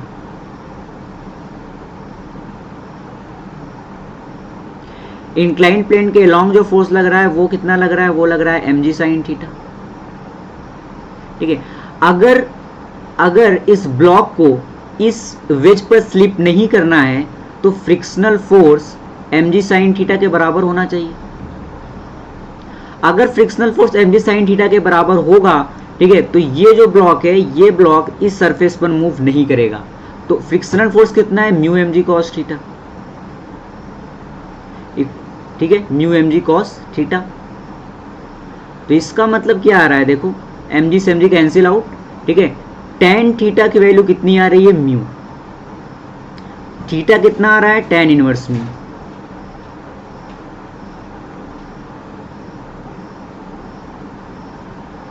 ये वो एंगल है, ठीक है, ये वो एंगल है जिस एंगल पर ये ब्लॉक इस पे जस्ट स्लिप करने वाला ही होगा। जिस दिन हम इस थीटा को बढ़ा देंगे, tan इनवर्स म्यू से ज़्यादा होगा, ठीक है, जो स्मॉल ब्लॉक है वो मूव करने लगेगा। और ये जो एंगल है इसी को हम क्या बोलते हैं, angle of repose, angle of repose, ठीक है। ऐसा क्यों, देखो अगर मैं थीटा को बढ़ाऊं, ठीक है, थीटा को अगर मैं बढ़ाऊं 0 से 90 डिग्री तक, तो जब थीटा इंक्रीज करेगा तो आप देखो इंक्लाइन फोर्स के इंक्लाइन प्लेन के अलोंग जो फोर्स है mg साइन थीटा, थीटा बढ़ेगा तो साइन थीटा बढ़ेगा, तो अलोंग द इंक्लाइन फोर्स बढ़ने लगेगा अलोंग द इंक्लाइन प्लेन, और फ्रिक्शनल फोर्स की वैल्यू कम होने लगेगी। तो ये ब्लॉक क्या करेगा, इस डायरेक्शन में क्या करने लगेगा, मूव करने लगेगा किसी एक्सेलरेशन से। उसके बाद देखो कि अगर एक ब्लॉक रखा गया है, ठीक है, सिंपल है कि एक रफ सरफेस पर कोई एक ब्लॉक रखा गया है मास m का, ठीक है, तो ये पूछ रहा है कि कितना मिनिमम फोर्स, ठीक है, कितना मिनिमम फोर्स लगाना पड़ेगा कि ये ब्लॉक मूव कर जाए, ठीक है, कितना मिनिमम फोर्स लगाना पड़ेगा कि ये ब्लॉक मूव कर जाए। तो इस केस में हम क्या करते हैं, हम फोर्स को किसी एक एंगल पर लगा देते हैं, एंगल थीटा, ठीक है, और सरफेस और मास के बीच में फ्रिक्शन कोएफिशिएंट है म्यू। तो ये जो F आता है ये मिनिमम फोर्स होता है, F मिनिमम, ठीक है, और इसकी जो वैल्यू होती है वो होती है mu mg divide by under root of 1 plus mu square. It is the minimum force जो कि हम इस ब्लॉक पर लगाएं और ये ब्लॉक मूव कर जाए। और ये एंगल कितना होता है, थीटा, तो थीटा होता है tan इनवर्स म्यू। इस एंगल पर अगर हम इतना फोर्स लगाएं इस ब्लॉक पे तो ये क्या कर जाएगा, मूव कर जाएगा। ये एक इंक्लाइंड प्लेन है, ठीक है, इस पे एक मास रखा गया है m और फ्रिक्शन ऑफ कोएफिशिएंट कितना है, म्यू। ये कह रहा है कि comment on contact force. Contact force पे हम क्या कह सकते हैं, तो हम ये कहेंगे कि अगर मेरा थीटा tan इनवर्स म्यू से कम हुआ, अगर थीटा, पहला केस ये लेते हैं कि अगर थीटा tan इनवर्स म्यू से कम है तो मेरा जो ये ब्लॉक है ये मूव नहीं करेगा, ठीक है, ब्लॉक डू नॉट मूव।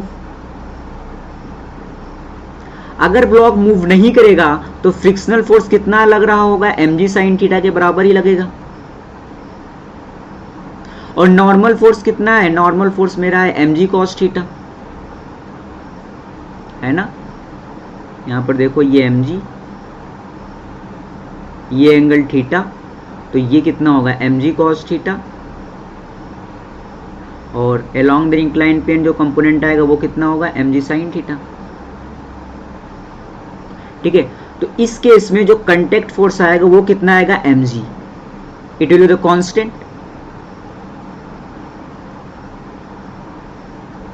ठीक है, लेकिन अगर मैं वो केस लूं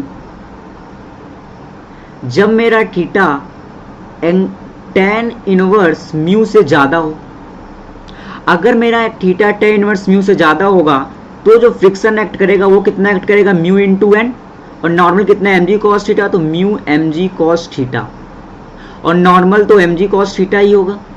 ठीक है, mg cos थीटा ही होगा। तो इस केस में मेरा जो कंटेक्ट फोर्स आएगा वो कितना आएगा, बोलो, वो आएगा mg cos theta under the root of 1 plus mu square. अब देखो, आप जैसे जैसे थीटा को इंक्रीज करते जाओगे cos थीटा की वैल्यू घटती जाएगी, तो कंटेक्ट फोर्स की वैल्यू भी क्या होगी, कम होती जाएगी। अब देखो बात करते हैं एग्जांपल की। ये क्या बोल रहा है कि इन द फिगर शोन, ठीक है, find the force of friction acting on the block. ठीक है, state whether the block will move or not if yes then what will be the acceleration. यहाँ पर हमको म्यू एस और म्यू के, देखो म्यू एस क्या होता है, it is the coefficient of static friction. ठीक है, it is the coefficient of static friction. ठीक है, it is the coefficient of static friction.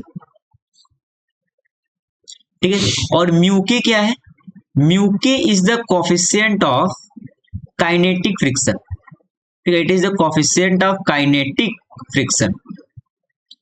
ठीक है, it is the coefficient of kinetic friction.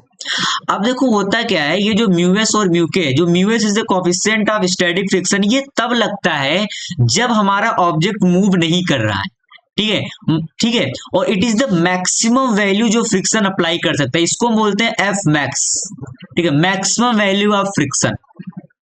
ठीक है, मैक्सिमम वैल्यू ऑफ फ्रिक्शन। ठीक है, मतलब यहां से जो आएगा एफ मैक्स, मतलब म्यू इंटू सॉरी हाँ म्यू एस इंटू एन आएगा ना, म्यू एस इंटू एन, तो ये है फ्रिक्शन की वैल्यू। ठीक है, ये मैक्सिमम होगी। ठीक है, और यहां से जो फ्रिक्शन की वैल्यू निकल के आएगी एफ, वो आपके पास होगी म्यू के इंटू एन। ठीक है, म्यू के इंटू एन।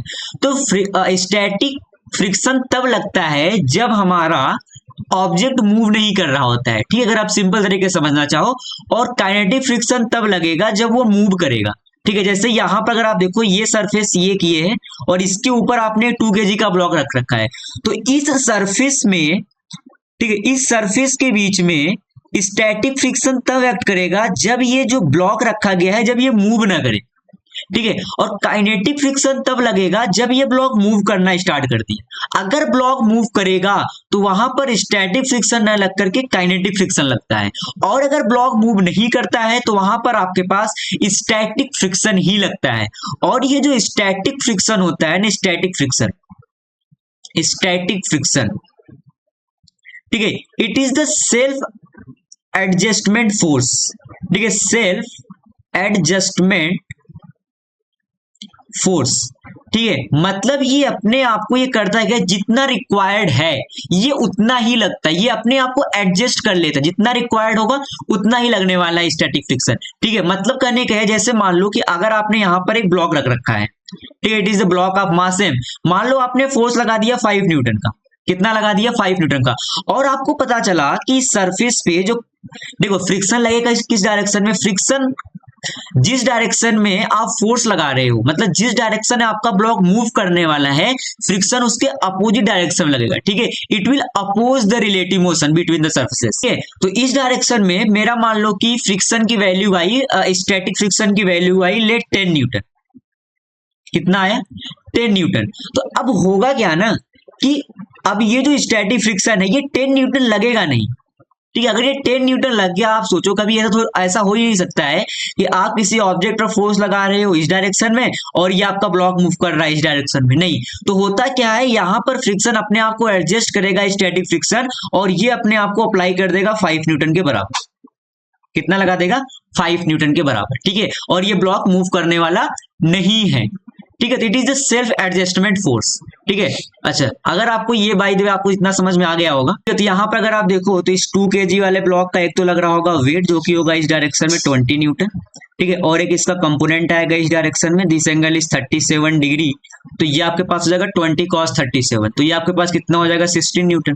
ठीक है, और एक इसका कंपोनेंट आएगा इस डायरेक्शन में, तो ये कितना हो जाएगा 20 sin 37, तो ये आपके पास हो गया 12 न्यूटन। ठीक है, और एक ये सरफेस जो इस पे नॉर्मल रिएक्शन लगा रही होगी, जो कि इस डायरेक्शन होगी, take is the normal and. ठीक है, अब आप देखो तो नेट फोर्स जो ब्लॉक पर लग रहा है वो इस डायरेक्शन में लग रहा है, मतलब कि आपका जो ब्लॉक है वो इस डायरेक्शन में मूव करेगा। ठीक है, तो यहां पर जो फ्रिक्शन लगेगा वो इस डायरेक्शन लगने वाला है फ्रिक्शन। मैक्सिमम फ्रिक्शन कितना लग सकता है, तो आप कहोगे स्टैटिक फ्रिक्शन होगा, तो अगर मैं मैक्सिमम फ्रिक्शन की बात करूं जो कि लग सकता है, वो बराबर होगा म्यू एस इंटू एन के, तो ये आपके पास हो गया 0.4 इंटू 16, तो ये आपके पास हो गया 6.4 Newton. It is the maximum frictional force 6.4 Newton. इस केस में अगर आप देखो तो आपका जो नेट फोर्स है अभी भी अलोंग द इंक्लाइन प्लेन ही ज्यादा है 12, और ये माइनस का हो जाएगा 10.4। ठीक है, अभी भी आपके पास देखो तो 1.6 न्यूटन का नेट फोर्स है इस डायरेक्शन में, मतलब ब्लॉक अभी भी मूव करेगा अगर फ्रिक्शन अपनी मैक्सिमम से मैक्सिमम वैल्यू भी लगा दे तो भी। इसका मतलब कि अगर ये अगर ब्लॉक मूव करेगा, ठीक है, ये आपका वेज है, दिस एंगल इज 37 डिग्री, यहां पर आपने ब्लॉक रख रखा है 2 kg का। ठीक है, और ये इस डायरेक्शन फोर्स कितना लगा दिया आपने 12 न्यूटन, और इधर कितना लग रहा है 12 न्यूटन के बराबर। ठीक है, तो अब अगर ये ब्लॉक मूव करेगा तो अब यहाँ पर जो फ्रिक्शन लगने वाला है इस डायरेक्शन में, अब वो लगेगा काइनेटिक फ्रिक्शन म्यू के इंटू एन के बराबर। तो ये कितना हो जाएगा, म्यू के आपका था 0.3 और नॉर्मल रिएक्शन थी आपके पास 16 न्यूटन, तो ये आपके पास आ जाएगा 4.8 न्यूटन। ठीक है, 4.8 न्यूटन इज द फ्रिक्शन जो कि यहाँ पर एक्ट करने वाला, जो कि ये पूछ रहा था। फिर कह रहा है कि अगर ये ब्लॉक मूव करेगा तो इसका एक्सेलरेशन कितना होगा, तो इसका अगर एक्सेलरेशन की बात करो तो आपको हो गया 12 और माइनस का 4.8 और डिवाइड बाई 2, तो ये आपके पास कितना हो जाएगा 12 और माइनस का 8.8 और डिवाइड बाई 2, तो ये आपके पास हो जाएगा 3.2 और डिवाइड बाई 2, तो आपके पास एक्सेलरेशन कितना आ गया, ये आ गया 1.6 मीटर पर सेकेंड स्क्वायर।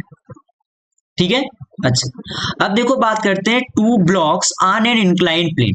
अगर आपने 2 ब्लॉक को एक इंक्लाइन प्लेन पर रख दिया है, it is the mass m1, it is the mass m2, ये n और n क्या, it is the contact force जो इन दोनों ब्लॉक के बीच में लग रहा है।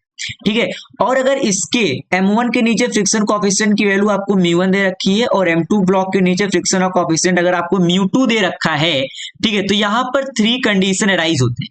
ठीक है, यहाँ पर 3 कंडीशन अराइज होंगे। पहला, ठीक है, there are 3 condition rises. First case क्या हो सकता है कि म्यू1 और म्यू2 दोनों बराबर।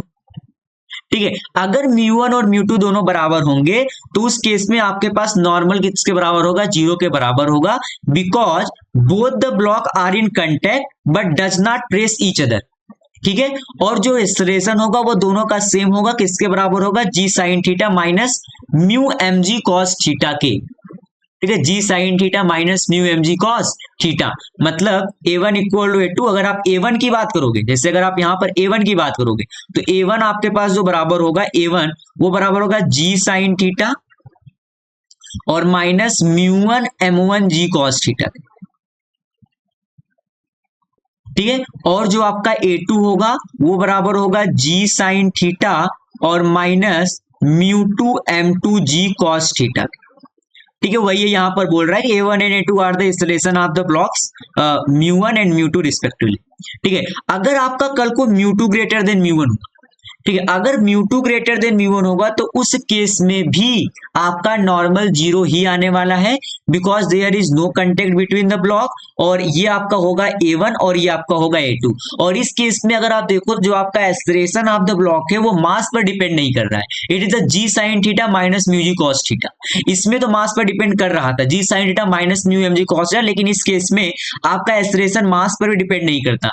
तो अगर आपका म्यू1 ग्रेटर देन म्यू2 है, इसका मतलब A1 ग्रेटर देन A2 आने वाला है। ठीक है, अच्छा तो और यहाँ पर थर्ड केस क्या हो सकता है, अगर आपका म्यू1 ग्रेटर देन म्यू2 तो उस केस में आपका नॉर्मल फोर्स 0 नहीं होगा और आपके पास एक्सेलरेशन A1 और A2 दोनों बराबर होने वाले। ठीक है, जैसे देखो यहाँ पर एग्जांपल दे रखा है, it is the case where mu one is greater than mu two. ठीक है, वेयर μ1 इज ग्रेटर देन μ2, ठीक है, μ1 इज ग्रेटर देन μ2। तो यहां पर क्या होगा, दोनों का पहली बात तो एस्ट्रेशन होगा बराबर, और अगर मैं इनके एस्ट्रेशन की बात करूं, ठीक है, अगर मैं इनके एस्ट्रेशन की बात करूं तो ये आपके पास होगा m1 प्लस m2 जी साइन थीटा, ठीक है, जो कि along the inclined plane net force है, और दोनों का फ्रिक्शनल फोर्स इस डायरेक्शन लगने वाला है F1 प्लस F2, ठीक है। तो आपके पास कितना हो जाएगा, माइनस μ1 m1 जी कॉस थीटा, ठीक है, और माइनस μ2 m2 जी कॉस थीटा, ठीक है, और डिवाइड बाई आपके पास क्या हो जाएगा, m1 प्लस m2। इतना आपके पास एक्सप्रेशन आने वाला है दोनों ब्लॉक का, जो कि सेम होगा, ठीक है, जो कि क्या होगा, सेम होगा। It is a metre per second square, ठीक है। अब अगर आपसे कांटेक्ट फोर्स की बात कर रहा है, ठीक है, अगर मैं यहां पर कांटेक्ट फोर्स की बात करूं, ठीक है, तो आपके पास क्या है, यहां पर दो ब्लॉक है, ठीक है, मैं यहीं पर एफईडी बना देता हूं। देखो, अगर मैं इस 1 kg वाले ब्लॉक की एफईडी बनाऊं, ठीक है, इस 1 kg वाले ब्लॉक की, तो 1 kg वाला ब्लॉक ये आपका है 1 kg का ब्लॉक, इस डायरेक्शन में इस पे क्या लग रहा है, mg साइन 37, तो 1g और इंटू का साइन 37,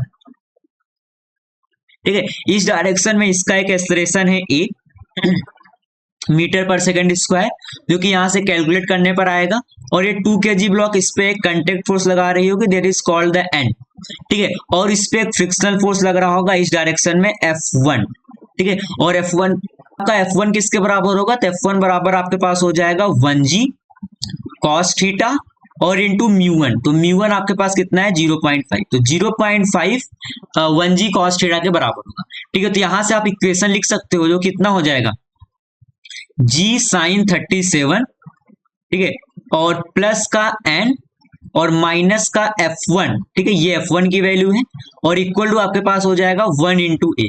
तो यहां से देखो एक्सप्रेशन आप यहां से निकाल ही लिए, जी साइन तक वैल्यू आपको पता ही है, नॉर्मल की value, sorry it is the contact force, not normal, it is the contact force, इसकी वैल्यू आपको निकालनी है, और फ्रिक्शनल फोर्स की वैल्यू आपको पता है, तो आप यहां से नॉर्मल फोर्स की वैल्यू फाइंड आउट कर सकते हो, सॉरी कांटेक्ट फोर्स की वैल्यू फाइंड आउट कर सकते हो, not the normal force, it is the contact force, ठीक है, it is the contact force between the block, ठीक है, contact force between the block, ठीक है। अब यहां पर देखो नेक्स्ट एग्जांपल, ये क्या बोल रहा है, figure shows 2 blocks tied by a string, ठीक है, और यहां पर एक वेरिएबल फोर्स है जो कितना है 5t is applied on the block, ठीक है, कह रहा है the coefficient of friction of the block is 0.5 and 0.6, ठीक है, respectively, find the frictional force between the blocks and ground as well as tension in the string, ठीक है, t equal to 1 second 2 second and 3 second, ठीक है।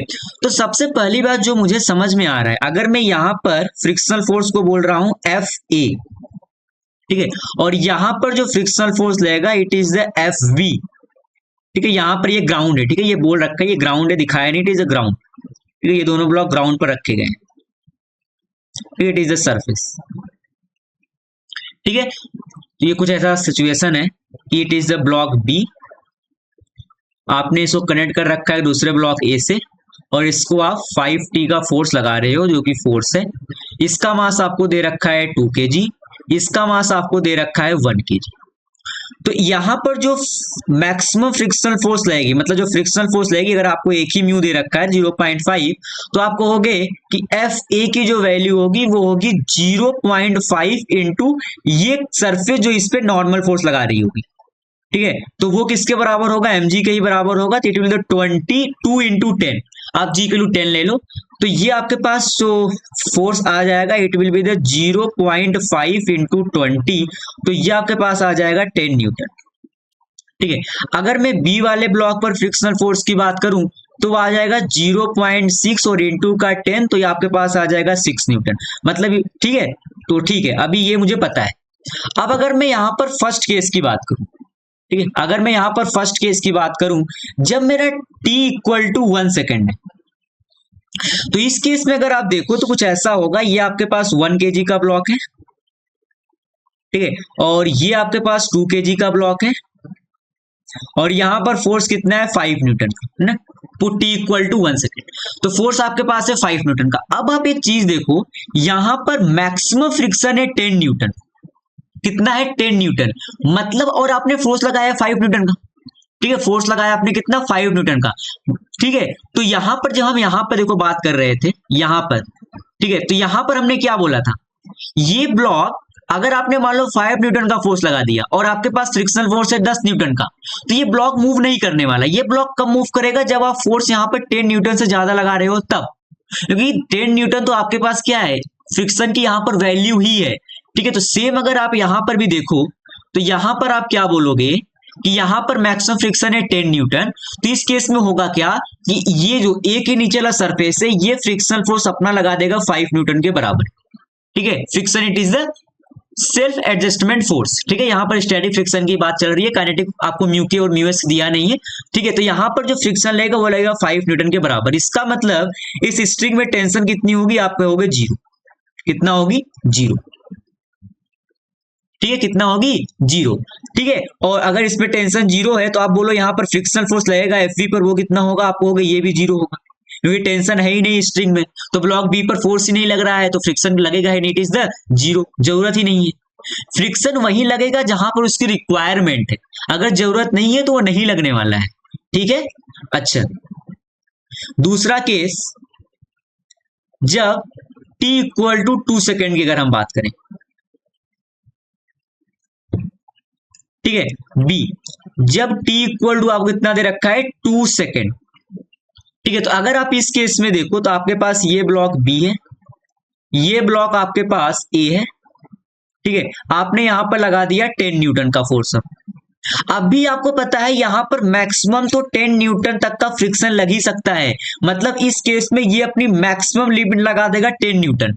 अब भी ये block move करने वाले हैं नहीं, और इस स्ट्रिंग में अब भी टेंशन कितना होगा? 0, और F V it is also equal to 0, क्योंकि अभी भी टेंशन है नहीं स्ट्रिंग में, ठीक है।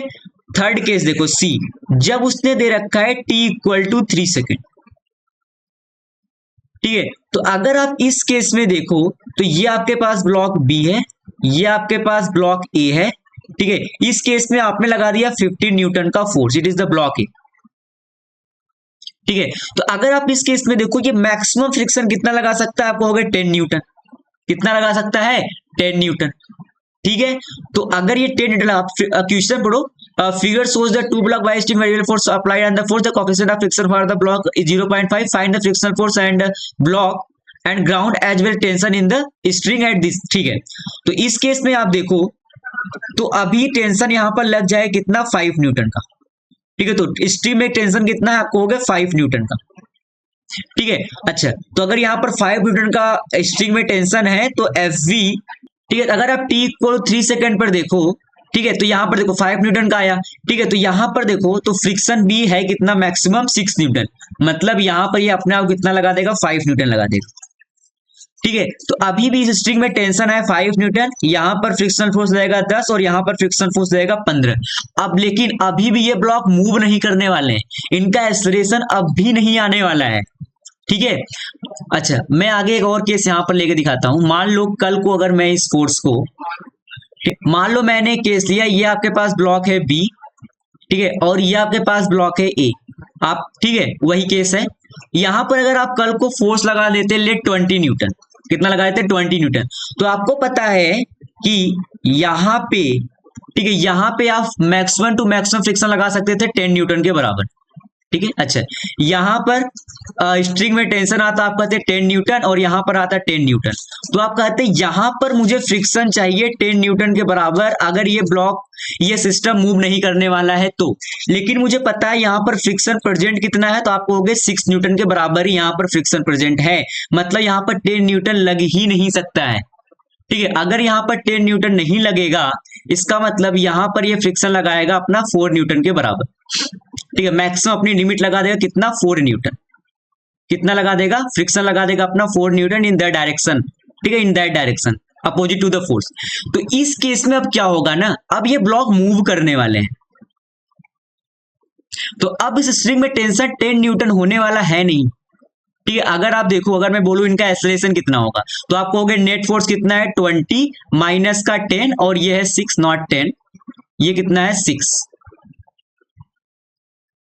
ठीक है, और माइनस का 6 डिवाइड बाई टोटल मास, ठीक है, इनका आपको मास दे रखा था क्या, it is the 1 kg and 2 kg, ठीक है, तो ये आपके पास 1 और ये +2, तो ये आपके पास कितना हो जाएगा 20 माइनस का 16 और डिवाइड बाई 3, तो इनका एक्सलेरेशन हो जाएगा 4/3 मीटर पर सेकेंड स्क्वायर, ठीक है। तो अगर इस केस में अगर आप इस टेंशन देखो स्ट्रिंग में, तो आप कहोगे ये आपके पास बी ब्लॉक है जिसके पास एक एक्सलेरेशन है 4/3 मीटर पर सेकंड के स्क्वायर, और इसमें इस डायरेक्शन लग रहा है टेंशन टी, और इस डायरेक्शन में लग रहा है फ्रिक्शन जो कितना है 6 न्यूटन। तो अगर आप इस केस में इक्वेशन लिखो तो आपको T minus 6 equal to M into है 1 इंटू 4/3। तो इस केस में अगर आप टेंशन की देखो कितनी आ रही है, वो आ रही है 4/3 + 6, मतलब टेंशन कितना आ जाएगा 4 + 18 और डिवाइड बाई 3, तो ये आपके पास हो जाएगा 22 डिवाइड बाई 3 न्यूटन। तो इस केस में आपके पास ब्लॉक का एक्सलेरेशन कितना होगा 4/3 metre per second square, string में जो टेंशन होगी वो होगी 20/3 न्यूटन, ठीक है, और ए ब्लॉक पर जो फ्रिक्शन फोर्स लगेगा वो लगेगा 10 न्यूटन, और बी ब्लॉक पे लगेगा जो लगेगा 6 न्यूटन के बराबर, ठीक है। जैसे यहां पर देखो ये कह रहा है कि find the tension in the string in the situation shown figure below, forces 120 100 Newton start acting when the system is at rest, system आपका रेस्ट पर है, ठीक है। अच्छा यहां पर मुझे पता है कि ब्लॉक बी पर मैक्सिमम फ्रिक्शन लग सकता है 60 न्यूटन। मान लो अगर इसने 60 न्यूटन लगा दिया, ठीक, अगर इसने 60 न्यूटन लगा दिया तो टेंशन जो आएगा स्ट्रिंग में, ठीक है, टेंशन जो आएगा स्ट्रिंग में वो आएगा आप कहोगे 40 न्यूटन के बराबर।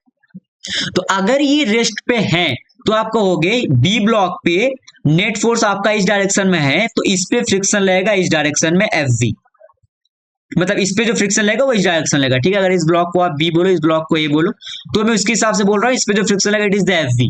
अब आपको चाहिए कितना, यहाँ पर टेंशन है 40 न्यूटन, तो इस केस में इस ब्लॉक पर जो फ्रिक्शन लगने वाली है वो लगेगी 80 न्यूटन के बराबर। कितनी लगेगी 80 न्यूटन के बराबर। तो एक फ्रिक्शन लगेगा 10 ब्लॉक पर 80 न्यूटन, 20 kg वाले ब्लॉक पर लगेगा 16 न्यूटन के बराबर, और स्ट्रिंग में टेंशन कितना है 40 न्यूटन, ठीक है। मान लो अगर कल को केस ऐसा होता, ठीक है, ये आपके पास है 10 kg का ब्लॉक और ये आपके पास है 20 kg का ब्लॉक, मान लो यहां पर कल को मैंने फोर्स लगा दिया 70 न्यूटन, ठीक है, और यहां पर आपने कितना लगा रखा है 120 न्यूटन। तो इस केस में सोचो सेम यही है, ठीक है।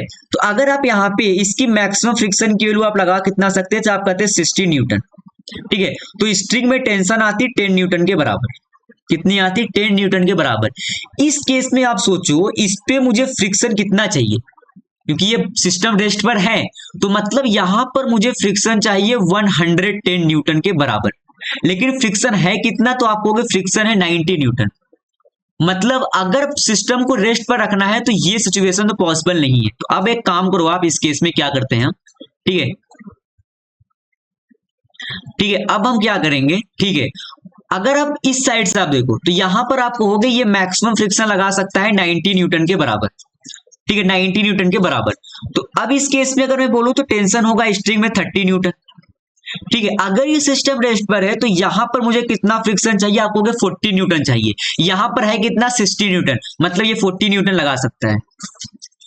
तो इस केस में जो फ्रिक्शन होगा 10 kg ब्लॉक पर होगा 90 न्यूटन, 20 वाले ब्लॉक पर होगा 40 न्यूटन, और जो स्ट्रिंग में टेंशन होने वाला है वो बराबर होगा 30 न्यूटन के बराबर, ठीक है। अब बात करते हैं पुली ब्लॉक सिस्टम इन्वॉल्विंग फ्रिक्शन, ठीक है। यहां पर देखो ये कह रहा है 2 block mass 5 kg and 10 kg are attached with the help of light string and placed in a rough incline as shown in the figure. Coefficient of friction as marked in the figure. The system is released from the determine the acceleration of the 2 blocks. ठीक है, अच्छा, तो सबसे पहली बात जो मुझे समझ में आता है कि यहाँ पर इस डायरेक्शन में कितना फोर्स लगने वाला है, इस डायरेक्शन में आप कहोगे इस डायरेक्शन में इससे फोर्स लगेगा m इंटू जी क्यू, अगर मैं 10 ले लूँ तो इंटू साइन 37, इट इज 3/5, तो ये फोर्स लगने वाला है 23 न्यूटन के बराबर। कितना लगेगा 23 न्यूटन के बराबर लगने वाला है, ठीक है। अच्छा, उसके बाद अगर आप यहां पर देखो तो यहां पर कितना लगेगा, आप कहोगे इस केस में यहां पर लगने वाला है 5 इंटू 10 और इंटू का it is 53 degree, not 50, it is 53 degree, ठीक है। अगर आप इसको 53 डिग्री बोलो तो साइन 53 आपके पास होगा 4/5, ठीक है, तो यहां से ये आपके पास हो जाएगा 40 न्यूटन। कितना हो जाएगा? 40 न्यूटन। ठीक है, अच्छा, और अगर मैं यहां पर फ्रिक्शन की बात करूं, फ्रिक्शन कितना लगेगा? ठीक है, मतलब मैक्सिमम फ्रिक्शन लग कितना सकता है, तो आपको हो गया mg cos theta into this और यहाँ पर दिस। ठीक है, तो मतलब यहाँ पर देखो ऐसे क्वेश्चन में आप करोगे सिंपल, आप ये तो आप इसको ले लो 2 ब्लॉक। ठीक है, आप इसको क्रिएट करो एक 2 ब्लॉक सिस्टम। ठीक है, ये आपके पास 5 kg का ब्लॉक है और ये आपके पास है 10 kg का ब्लॉक। ठीक है, इस पे इस डायरेक्शन में फोर्स लगा रहा है 40 न्यूटन और इस पे इस डायरेक्शन में फोर्स कितना है? It is 30 Newton, not 23। It is यहां पर कितना आ जाएगा? 60, 10 into 2 20, 20 into 3 60 Newton. It is 60 Newton. तो इस डायरेक्शन आपके पास कितना हो जाएगा? 60 न्यूटन के बराबर। ठीक है, अच्छा, और मुझे पता है कि यहां पर मैक्सिमम फ्रिक्शन कितना लग सकता है? F max. ठीक है, तो एफ मैक्स अगर आप बात करोगे आप कहोगे म्यू आपके पास है 0.1 और इंटू mg cos थीटा, तो 5 इंटू 10 और इंटू का 3/5। तो यहां पर जो मैक्सिमम लग सकता था वो लग सकता था 3 न्यूटन के बराबर। ठीक है, अच्छा, और अगर आप इस केस में देखो, ठीक है, अगर आप इस केस में देखो, इस ब्लॉक पे मैक्सिमम फ्रिक्शन कितना लग सकता है? ठीक है, इस केस पे मैक्सिमम फ्रिक्शन कितना लग सकता है? तो आपको इस केस में कितना लगेगा? ठीक है, इस फ्रिक्शन की अगर मैं वैल्यू फाइंड करूं तो 10 इंटू 10 इंटू 4/5 और इंटू का 0.3। तो यहां पर अगर आप देखो तो ये 2, ये हो गया 20, 80 इंटू 0.3। तो 80 इंटू 0.3 करोगे तो ये आपके पास कितना आ जाएगा? 24 न्यूटन। ठीक है, 24 न्यूटन। तो यहां पर जो मैक्सिमम फ्रिक्शन लग सकता है वो लग सकता है 24 न्यूटन के बराबर। कितना लग सकता है? 24 न्यूटन के बराबर। ठीक है, तो इस केस में अगर आप देखो तो ये, और इन पे नेट फोर्स कितना है? अगर मैं इन पे एफ नेट की बात करूं, ठीक है, एफ नेट, तो आप कहोगे नेट जो इन पे फोर्स है वो इस डायरेक्शन में है कितना? 60 minus 40, that is 20 Newton. It is the net force. ये नेट फोर्स है। और जो टोटल फ्रिक्शन है कितना? यहां पर है 24 और यहां पर है 3, मतलब 27 न्यूटन। ठीक है, 27 न्यूटन, मतलब ये ब्लॉक मूव नहीं करने वाले हैं। अगर ये ब्लॉक मूव नहीं करने वाले हैं तो अब आप देखो, इतना समझ में आया, ये ब्लॉक तो मूव नहीं करने वाले हैं क्योंकि नेट फोर्स अगर आप देखो तो ये 24 प्लस 3 27 से कम है। तो अगर ये मूव नहीं करेंगे तो अब देखते हैं कि यहाँ पर टेंशन कितना होने वाला है और फ्रिक्शनल फोर्स कितना होने वाला है। ठीक है, तो अगर मैं एक काम करता हूं कि यहां पर अगर मान लो मैंने फोर्स लगा दिया जो कि लग सकता है 24 न्यूटन मैक्सिमम फ्रिक्शनल फोर्स, तो स्ट्रिंग में टेंशन कितनी होगी? स्ट्रिंग में टेंशन होगा, मैं 24 लगा दिया, 36 न्यूटन। कितना होगा? 36 न्यूटन। तो अगर 36 न्यूटन का यहां पर टेंशन होने वाला है तो यहां पर मुझे कितना फ्रिक्शन चाहिए? आप कहोगे 4 न्यूटन और प्रेजेंट कितना है? 3 न्यूटन। मतलब ये तो नहीं हो सकता। ठीक है, और मुझे पता है ये ब्लॉक मूव करने वाला है नहीं। ठीक है, अच्छा, फिर क्या हम कर सकते हैं? ठीक है, फिर हम क्या कर सकते हैं कि इस ब्लॉक पे मैक्सिमम फ्रिक्शनल फोर्स में लगा सकता हूं 3 न्यूटन का। मैंने लगा दिया 3 न्यूटन। तो स्ट्रिंग में टेंशन कितना आने वाला है? आप कहोगे 37 न्यूटन। कितना आने वाला है? 37 न्यूटन। तो यहां पर इस डायरेक्शन मुझे कितना फ्रिक्शनल फोर्स चाहिए? आप कहोगे चाहिए 60 और माइनस का 37। ठीक है, तो ये आपके पास कितना चाहिए? 23 न्यूटन चाहिए आप। ठीक है, और यहां पर अगर आप देखो तो ये 23 न्यूटन लगा सकता है क्योंकि इसके पास मैक्सिमम फ्रिक्शनल फोर्स है कितना? 24 न्यूटन। कितना है? 24 न्यूटन। ठीक है, तो इसका मतलब टेंशन स्ट्रिंग में आपके पास है 37 न्यूटन। ठीक है, और 10 kg ब्लॉक के नीचे जो फ्रिक्शनल फोर्स है वो है 23 न्यूटन और 5 kg ब्लॉक के नीचे जो फ्रिक्शनल फोर्स है वो आपके पास कितना है? 3 न्यूटन। ठीक है, और एक्सेलरेशन कितना है? 0। ठीक है, अब देखो बात करते हैं 2 ब्लॉक सिस्टम के बारे में। ठीक है, देखो एक एग्जांपल दे रखा है, ये क्या बोल रहा है कि find out the maximum value of F for which both the block will move together. ठीक है, तो ऐसे प्रॉब्लम में सबसे पहले क्या करना है? सबसे पहले आप उस ब्लॉक को ढूंढो जिस ब्लॉक पे केवल और केवल फ्रिक्शनल फोर्स एक्ट कर रहा है। ठीक है, जैसे अगर मैं इस पे बात करूं, अगर 4 kg वाले ब्लॉक पे आपने फोर्स इस डायरेक्शन में लगाया है तो यहां पर इस पे फ्रिक्शनल फोर्स लगेगा इस डायरेक्शन में, लेट कॉल्ड एफ। ठीक है, और 2 kg वाले ब्लॉक पे इस डायरेक्शन में लगेगा एफ। अच्छा, ये फ्रिक्शनल फोर्स लगेगा कितना? आप कहोगे ये फ्रिक्शनल फोर्स लगेगा म्यू, मतलब 0.5 और इंटू इस कंटेक्ट के बीच का नॉर्मल फोर्स, तो वो कितना होगा? 2 इंटू 10। तो ये जो फ्रिक्शनल फोर्स एक्ट करेगा ये लगेगा 10 न्यूटन के बराबर। अच्छा, दूसरी बात, और वो 2 kg का ब्लॉक है जिसपे केवल और केवल फ्रिक्शनल फोर्स एक्ट कर रहा है। ठीक है, तो आप ये देखो, इससे करना क्या है कि आपने उस ब्लॉक को ढूंढ लिया जिसपे फ्रिक्शनल फोर्स लग रहा है, तो हमने कहा 2 kg का ब्लॉक है जिसपे फ्रिक्शनल फोर्स लग रहा है 10 न्यूटन। अब इस ब्लॉक से आप क्या निकाल लो, मैक्सिमम एक्सलरेशन। ठीक है, मैक्सिमम एक्सलरेशन, ये कौन सा एक्सलरेशन है, जैसे यहां से अगर मैं निकालूं तो मैक्सिमम आपका आएगा 10/2 equal to 5 metre per second square, equal to 5 metre per second square. It is the maximum acceleration for which, ठीक है, for which both block move together. ठीक है, बोथ ब्लॉक मूव टुगेदर। ठीक है, it is the maximum acceleration for which both the block move together. ठीक है, इसका मतलब अगर दोनों ब्लॉक साथ साथ मूव करेंगे तो आपका एक्सलरेशन या तो 5 से कम होगा या तो 5 के बराबर होगा, तभी ये दोनों ब्लॉक साथ साथ मूव कर सकते हैं। और अगर एक्सलरेशन 5 से ज्यादा हो गया तो वहां पर क्या होगा, दोनों ब्लॉक अलग अलग मूव करेंगे। ठीक है, तो अगर ये दोनों ब्लॉक साथ साथ मूव करेंगे तो मैंने कहा कि आप इसको एक कंप्लीटली सिस्टम मान सकते हो, आप 6 kg। ठीक है, और इस पे आपने इस डायरेक्शन में फोर्स लगाया है F, और इसका एक्सलरेशन कितना है 5 मीटर पर सेकेंड स्क्वायर। तो इस केस में आपके पास जो फोर्स आएगा it will be the maximum force, जो कि आप 4 kg ब्लॉक पे अप्लाई करोगे कि for which both the block move together, तो यह आपका कितना आ रहा है 30 न्यूटन के बराबर। मतलब अगर आपने अपना फोर्स 0 से 30 न्यूटन के बीच में है तो इसका मतलब बोथ ब्लॉक मूव टुगेदर। ठीक है, बोथ ब्लॉक मूव टुगेदर। ठीक है, आपके दोनों ब्लॉक क्या करेंगे, साथ साथ मूव करेंगे। और अगर आपका फोर्स ग्रेटर देन 30 न्यूटन हो गया, इसका मतलब बोथ ब्लॉक मूव सेपरेटली। ठीक है, बोथ ब्लॉक मूव सेपरेटली। ठीक है, मूव सेपरेटली। ठीक है, अच्छा, जैसे यहां देखो आपको एग्जांपल दे रखा है कि इन द अबव क्वेश्चन जो हमने यहां पर देखा। ठीक है, अगर हम इसमें फोर्स को 18 न्यूटन लगाएं तो मुझे पता है यहां पर जो आपको फोर्स दे रखा है 18 न्यूटन, ठीक है, ये आपका 30 न्यूटन से कम है। इसका मतलब बोथ ब्लॉक मूव टुगेदर। ठीक है, बोथ ब्लॉक मूव टुगेदर, तो आपके दोनों ब्लॉक साथ साथ मूव करेंगे और उनका एक्सलरेशन क्या होगा, तो आप कहोगे ये आपका कंप्लीटली एक 6 kg का सिस्टम बन जाएगा। ठीक है, जिसपे आप 18 न्यूटन का फोर्स लगा रहे हो, और इसका एक्सलरेशन अगर हम ए बोले तो एक्सलरेशन आपका हो जाएगा total force divide by total mass, तो ये आपके पास कितना हो जाएगा 3 मीटर पर सेकेंड स्क्वायर। ठीक है, लेकिन अगर सेकंड केस देखो, ठीक है, सेकंड केस देखो, इसमें आपने फोर्स को कितना लगा दिया 36 न्यूटन। अब ये जो फोर्स है ये आपका 30 न्यूटन से ज्यादा है, इसका मतलब बोथ ब्लॉक मूव सेपरेटली।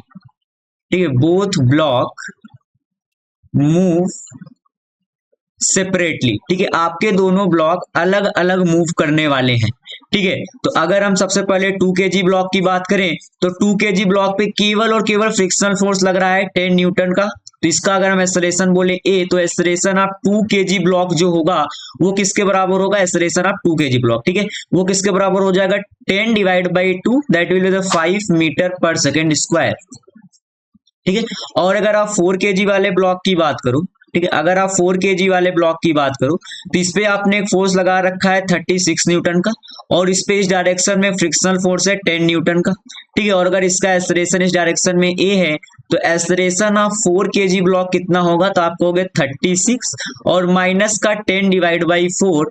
ठीक है, मतलब कितना हो जाएगा 26/4 मीटर पर सेकेंड स्क्वायर। ठीक है, करते हैं नेक्स्ट एग्जांपल की। ये क्या बोल रहा है कि find out the range of force in which both the block move together. ठीक है, तो यहां पर देखो, तो एक तो फ्रिक्शनल फोर्स लग रहा होगा यहाँ पे। ठीक है, एक फ्रिक्शनल फोर्स लग रहा है यहाँ पे क्योंकि यहाँ पर म्यू दे रखा है, इसको मैं बोल दे रहा हूँ F1। ठीक है, और एक लग रहा होगा यहाँ पे, इसको मैं बोल दे रहा हूँ F2। ठीक है, और इस पे क्या लग रहा होगा, ये लग रहा होगा F2। ठीक है, तो अगर मैं बात करूं F1 की, तो F1 कितना लग रहा होगा, इट विल बी द μ1 और इनटू का 6g। ठीक है, टोटल नॉर्मल जो इस कंटेक्ट से लग रहा होगा 440 इसका और 20 इसका, टोटल कितना 60 न्यूटन। ठीक है, तो ये आपके पास हो जाएगा 0.1 into 6, that will the 6 Newton. ठीक है, और अगर मैं F2 की बात करूं तो F2 कितना लगेगा, it will the 0.5 into 2 into 10। ठीक है, तो ये कितना लगने वाला है 10 न्यूटन के बराबर। ठीक है, तो अगर मैं यहाँ पर मैक्सिमम एक्सीलरेशन की बात करूं for which both the block move together, तो आप देखो 2 kg वाले ब्लॉक पे केवल और केवल फ्रिक्शनल फोर्स लग रहा है 10 न्यूटन का, तो यहाँ से जो मैक्सिमम एक्सीलरेशन आने वाला है ए मैक्स, वो मेरे पास कितना आ जाएगा 5 मीटर पर सेकेंड स्क्वायर। कितना आ जाएगा 5 मीटर पर सेकेंड स्क्वायर। तो अगर दोनों ब्लॉक को साथ साथ मूव कराना है तो ये आपके पास एक 6 kg का ब्लॉक हो जाएगा कंप्लीटली। ठीक है, अच्छा, जहां पर इस डायरेक्शन में आपने फोर्स लगा दिया है F और यहाँ पर फ्रिक्शनल फोर्स कितना है 6 न्यूटन के बराबर, और इसका एक्सीलरेशन कितना है 5 मीटर पर सेकेंड स्क्वायर। ठीक है, तो इस केस में अगर आप देखो तो आप कहोगे F minus 6 equal to M into A. इसका मतलब यहां से मैक्सिमम फोर्स की जो वैल्यू आ रही है वो आ रही है 36 Newton. Is the F max for which both the block move together. ठीक है, देखो यहां से मैं क्या बोल सकता हूं कि यहां पर आप देखो तो यहां पर फ्रिक्शनल फोर्स था 6 न्यूटन, मतलब अगर आप फोर्स 6 न्यूटन से कम लगाओगे तो आपका तो ब्लॉक मूव ही नहीं करने वाला है। ठीक है, तो इसका मतलब अगर मेरा फोर्स 0 से 6 न्यूटन के बीच में होगा तो ब्लॉक विल नॉट मूव। ठीक है, ब्लॉक विल नॉट मूव। ठीक है, आपका ब्लॉक मूव करने वाला नहीं है।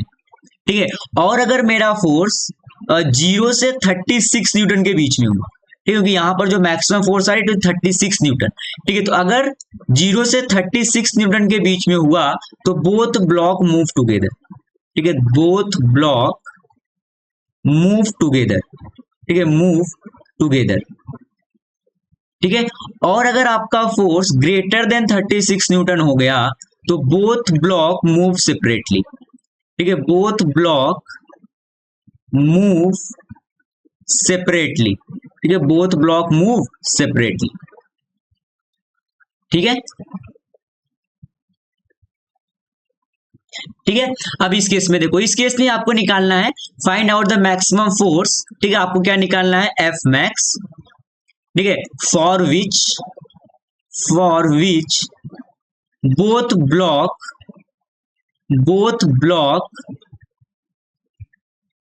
Move together.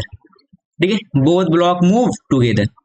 ठीक है, तो इस केस में अगर आप देखो तो अगर यहां पर इस पे फोर्स लग रहा है इस डायरेक्शन में तो यहां पर फ्रिक्शनल फोर्स लगेगा इस डायरेक्शन में, तो यहां पर फ्रिक्शनल फोर्स लगेगा इस डायरेक्शन में।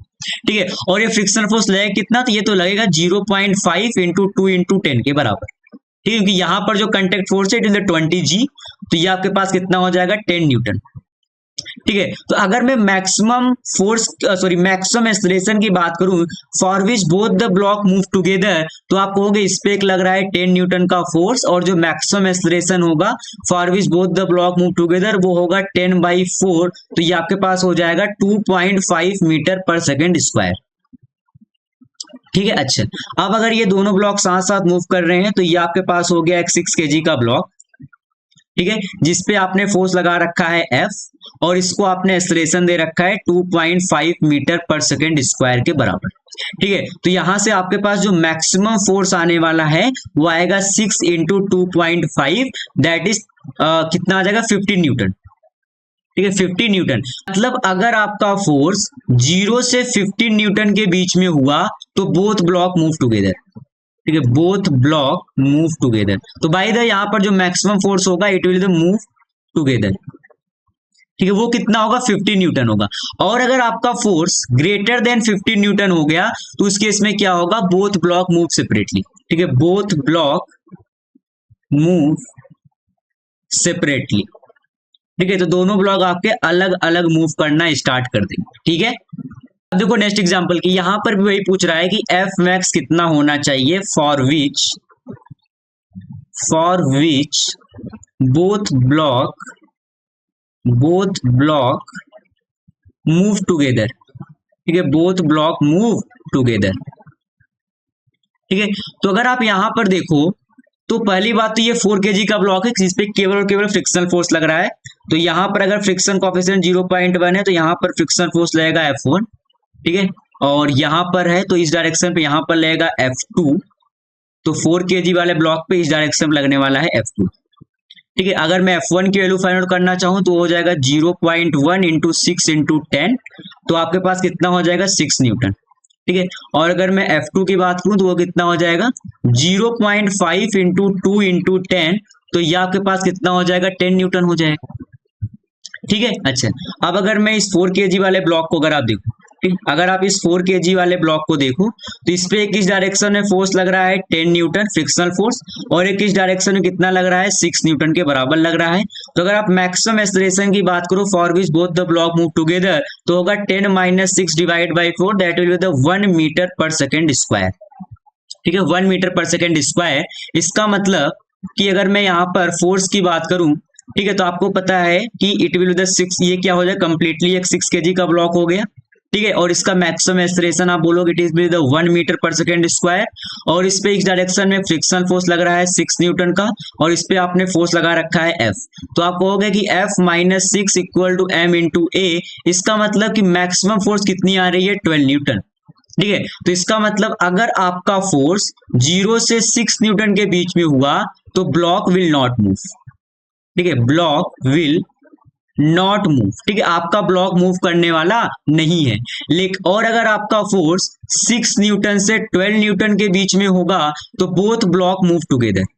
ठीक है, बोथ ब्लॉक मूव टुगेदर। ठीक है, बोथ ब्लॉक मूव टुगेदर। ठीक है, और अगर आपका फोर्स ग्रेटर देन 12 न्यूटन हुआ तो आप कहोगे बोथ ब्लॉक मूव सेपरेटली। ठीक है, बोथ ब्लॉक मूव सेपरेटली। ठीक है, दोनों ब्लॉक अलग अलग मूव करेंगे। ठीक है,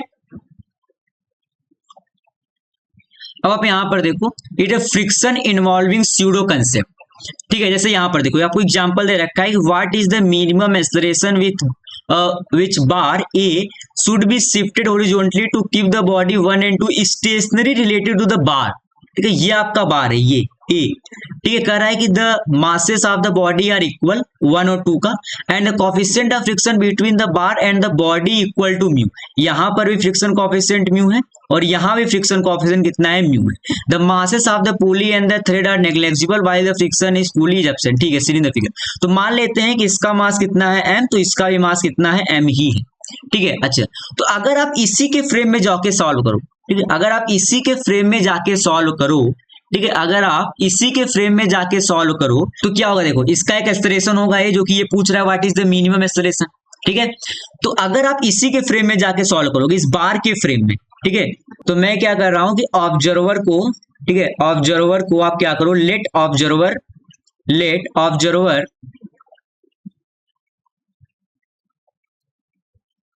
ठीक है, लेट ऑब्जर्वर ऑन ए। ठीक है, अगर आपने ऑब्जर्वर को प्लेस करा दिया, लेट प्लेस ऑब्जर्वर ऑन ए। ठीक है, अगर आपने ऑब्जर्वर को ए पर प्लेस करा दिया तो अब आपको पता है it is accelerated frame, it is a non inertial frame, तो यहां पर स्यूडो फोर्स लगने वाला है। ठीक है, तो अगर मैं इसकी बात करूं तो यहां पर आप कहोगे एक टेंशन होगा टी। क्या होगा, टी। अगर यहां पर फ्रिक्शनल फोर्स है तो यहां पर क्या लगने वाला है, म्यू एम जी, क्योंकि नॉर्मल फोर्स mg के बराबर है। अब क्योंकि ये एक एक्सेलरेटेड फ्रेम है और आप इसी के फ्रेम में क्वेश्चन को सॉल्व कर रहे हो, तो आपको एक स्यूडो फोर्स लगाना होगा m इंटू ए, इस डायरेक्शन में लगेगा। ठीक है, और अगर ये इस पे स्टेशनरी है, जो ये बोल रहा है कि ये मूव नहीं कर रहा है, तो आपका जो टेंशन है it must be equal to m into A plus mu mg के बराबर होना चाहिए। ठीक है, अच्छा, अगर आप इस वाले ब्लॉक को देखो, इस वाले ब्लॉक को, तो इस पे इस डायरेक्शन में लग रहा है टेंशन टी। क्या लग रहा है, टेंशन टी। डाउनवर्ड इसमें लग रहा है mg। ठीक है, यहां से कंटेक्ट फोर्स लग रहा होगा जो कि आपका बार लगा रहा है, इसको मैं बोल दे रहा हूं n, और इस डायरेक्शन में आने वाला है स्यूडो फोर्स m इंटू ए। तो अगर ये रेस्ट पर है तो आप कहोगे नॉर्मल बराबर होगा m इंटू ए के, सॉरी, और इस पे फ्रिक्शनल फोर्स किधर एक्ट करेगा, इस डायरेक्शन में। ठीक है, इस डायरेक्शन इस पे क्या एक्ट करेगा, फ्रिक्शनल फोर्स F। ठीक है, फ्रिक्शनल फोर्स F इस डायरेक्शन में एक्ट करेगा, तो आपका नॉर्मल बराबर होगा m इंटू ए के। ठीक है, मतलब जो फ्रिक्शनल फोर्स लगेगा वो बराबर होगा म्यू m इंटू ए के बराबर होगा। ठीक है, म्यू m इंटू ए के बराबर होगा। तो इस केस में अगर आप देखो तो आप कहोगे T plus F equal to mg। ठीक है, T plus F equal to mg। ठीक है, अच्छा, और फ्रिक्शनल फोर्स आपका बराबर है म्यू m इंटू ए के। अब आप एक काम करो, यहां पर आप इसको सब्ट्रैक्ट कर दो। ठीक है। तो यहां से जैसे आप इसको सब्ट्रैक्ट करोगे ये और ये तो हो जाएगा कैंसिल आउट, तो यहां से आपके पास बचेगा माइनस का F equal to M into A और प्लस का म्यू एम जी और माइनस का एम जी, ठीक है, माइनस का एम जी। ठीक है, मैं इसको नेक्स्ट पेज पर लेता हूं। ठीक है, तो यहां से आपके पास आ रहा है माइनस एफ इक्वल टू क्या आ गया, माइनस एफ इक्वल टू आपके पास आ गया एम इंटू ए plus mu M G minus M G. ठीक है, एम इंटू ए प्लस म्यू एम जी और माइनस का एम जी, और ये फ्रिक्शनल फोर्स किसके बराबर है, माइनस का म्यू एम इंटू ए के बराबर है। It will be the M into A plus mu M G और माइनस का एम जी। तो यहां से एम एम और एम तो आपका कैंसिल आउट ही हो जाएगा, तो यहां से माइनस का mu into A equal to ये एम भी कैंसिल आउट हो गया, तो ए प्लस का म्यू जी और माइनस का जी। ठीक है, अच्छा क्या करो, ये माइनस म्यू इंटू है, इसे को इस साइड लेके आओ तो यह हो गया माइनस का ए। ठीक है, और इधर आपके पास कितना हो गया म्यू जी और माइनस का जी, अगर आप माइनस से मल्टीप्लाई कर दो तो ये हो जाएगा म्यू इंटू ए प्लस का ए और इक्वल टू ये हो जाएगा जी कॉमन ले लो तो 1 माइनस म्यू। ठीक है, तो यहां से देखो जो मिनिमम एक्सेलरेशन की वैल्यू आपके पास निकल के आ जा रही है वो आ जा रही है जी टाइम्स ऑफ 1 माइनस म्यू और divide by 1 plus mu. It is the minimum acceleration, जो कि यहां पर अगर बार का इतना एक्सेलरेशन होगा तो ये दोनों ब्लॉक इस पे क्या रहने वाले हैं, स्टेशनरी रहने वाले हैं। ठीक है, अच्छा अब आप देखो, find out the range of force for which smaller block is rest with respect to the bigger block. ठीक है, smaller block is rest with respect to the bigger block. ठीक है, तो इसका मतलब ये कंप्लीटली एक सिस्टम है। ठीक है, it is a completely A system, और अगर आप इस फोर्स की बात करोगे, अगर आप इस फोर्स की बात करोगे, it is a completely A system of 5 kg block जिसपे आप फोर्स लगाए, कितना मिनिमम फोर्स मैं इस पे लगाऊं। ठीक है, कि ये साथ साथ चले, यहां से मतलब अगर मैं ए मिनिमम की बात करूं, ठीक है, अगर मैं ए मिनिमम की बात करूं तो देखो यहां से ए मिनिमम क्या आने वाला है, फिर से आप वही करो कि प्लेस अ ऑब्जर्वर, ठीक है, place a observer on block 4 kg।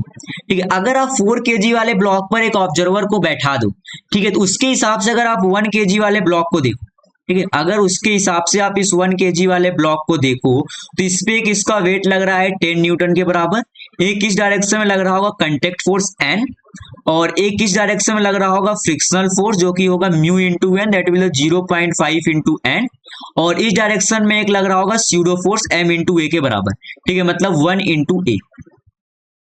ठीक है, तो इस केस में अगर आप देखो तो आपको जो नॉर्मल होगा वो 1 इंटू ए के बराबर होगा, और आपका जो फ्रिक्शनल फोर्स है it is the frictional force 0.5 into N, तो 0.5 इंटू एन ये बराबर होना चाहिए 10 न्यूटन के। तो यहां से अगर आप देखो तो 0.5 into 1 into A it is equal to 10। तो यहां से अगर आप एक्सेलरेशन की वैल्यू फाइंड आउट करना चाहो तो आ जाएगा 10 divide by 0.5 that will be the 20 meter per second square. It is the minimum acceleration, it is the minimum acceleration. तो यहां से आपका जो फोर्स आने वाला है ये आपके पास मिनिमम फोर्स आएगा जो कि आपके पास कितना होगा 100 न्यूटन एम इंटू ए। तो मतलब अगर आप force greater than or equal to 100 newton लगाओगे, ये तो मिनिमम फोर्स है। ठीक है, it is the minimum force, ठीक है, for which smaller block is rest with respect to the bigger block. तो अगर आप फोर्सेज 100 न्यूटन से ज्यादा लगाओगे, greater than or equal to 100 newton होगा, तो आपका जो स्मॉलर ब्लॉक होगा वो रेस्ट पर होगा with respect to the bigger block. ठीक है।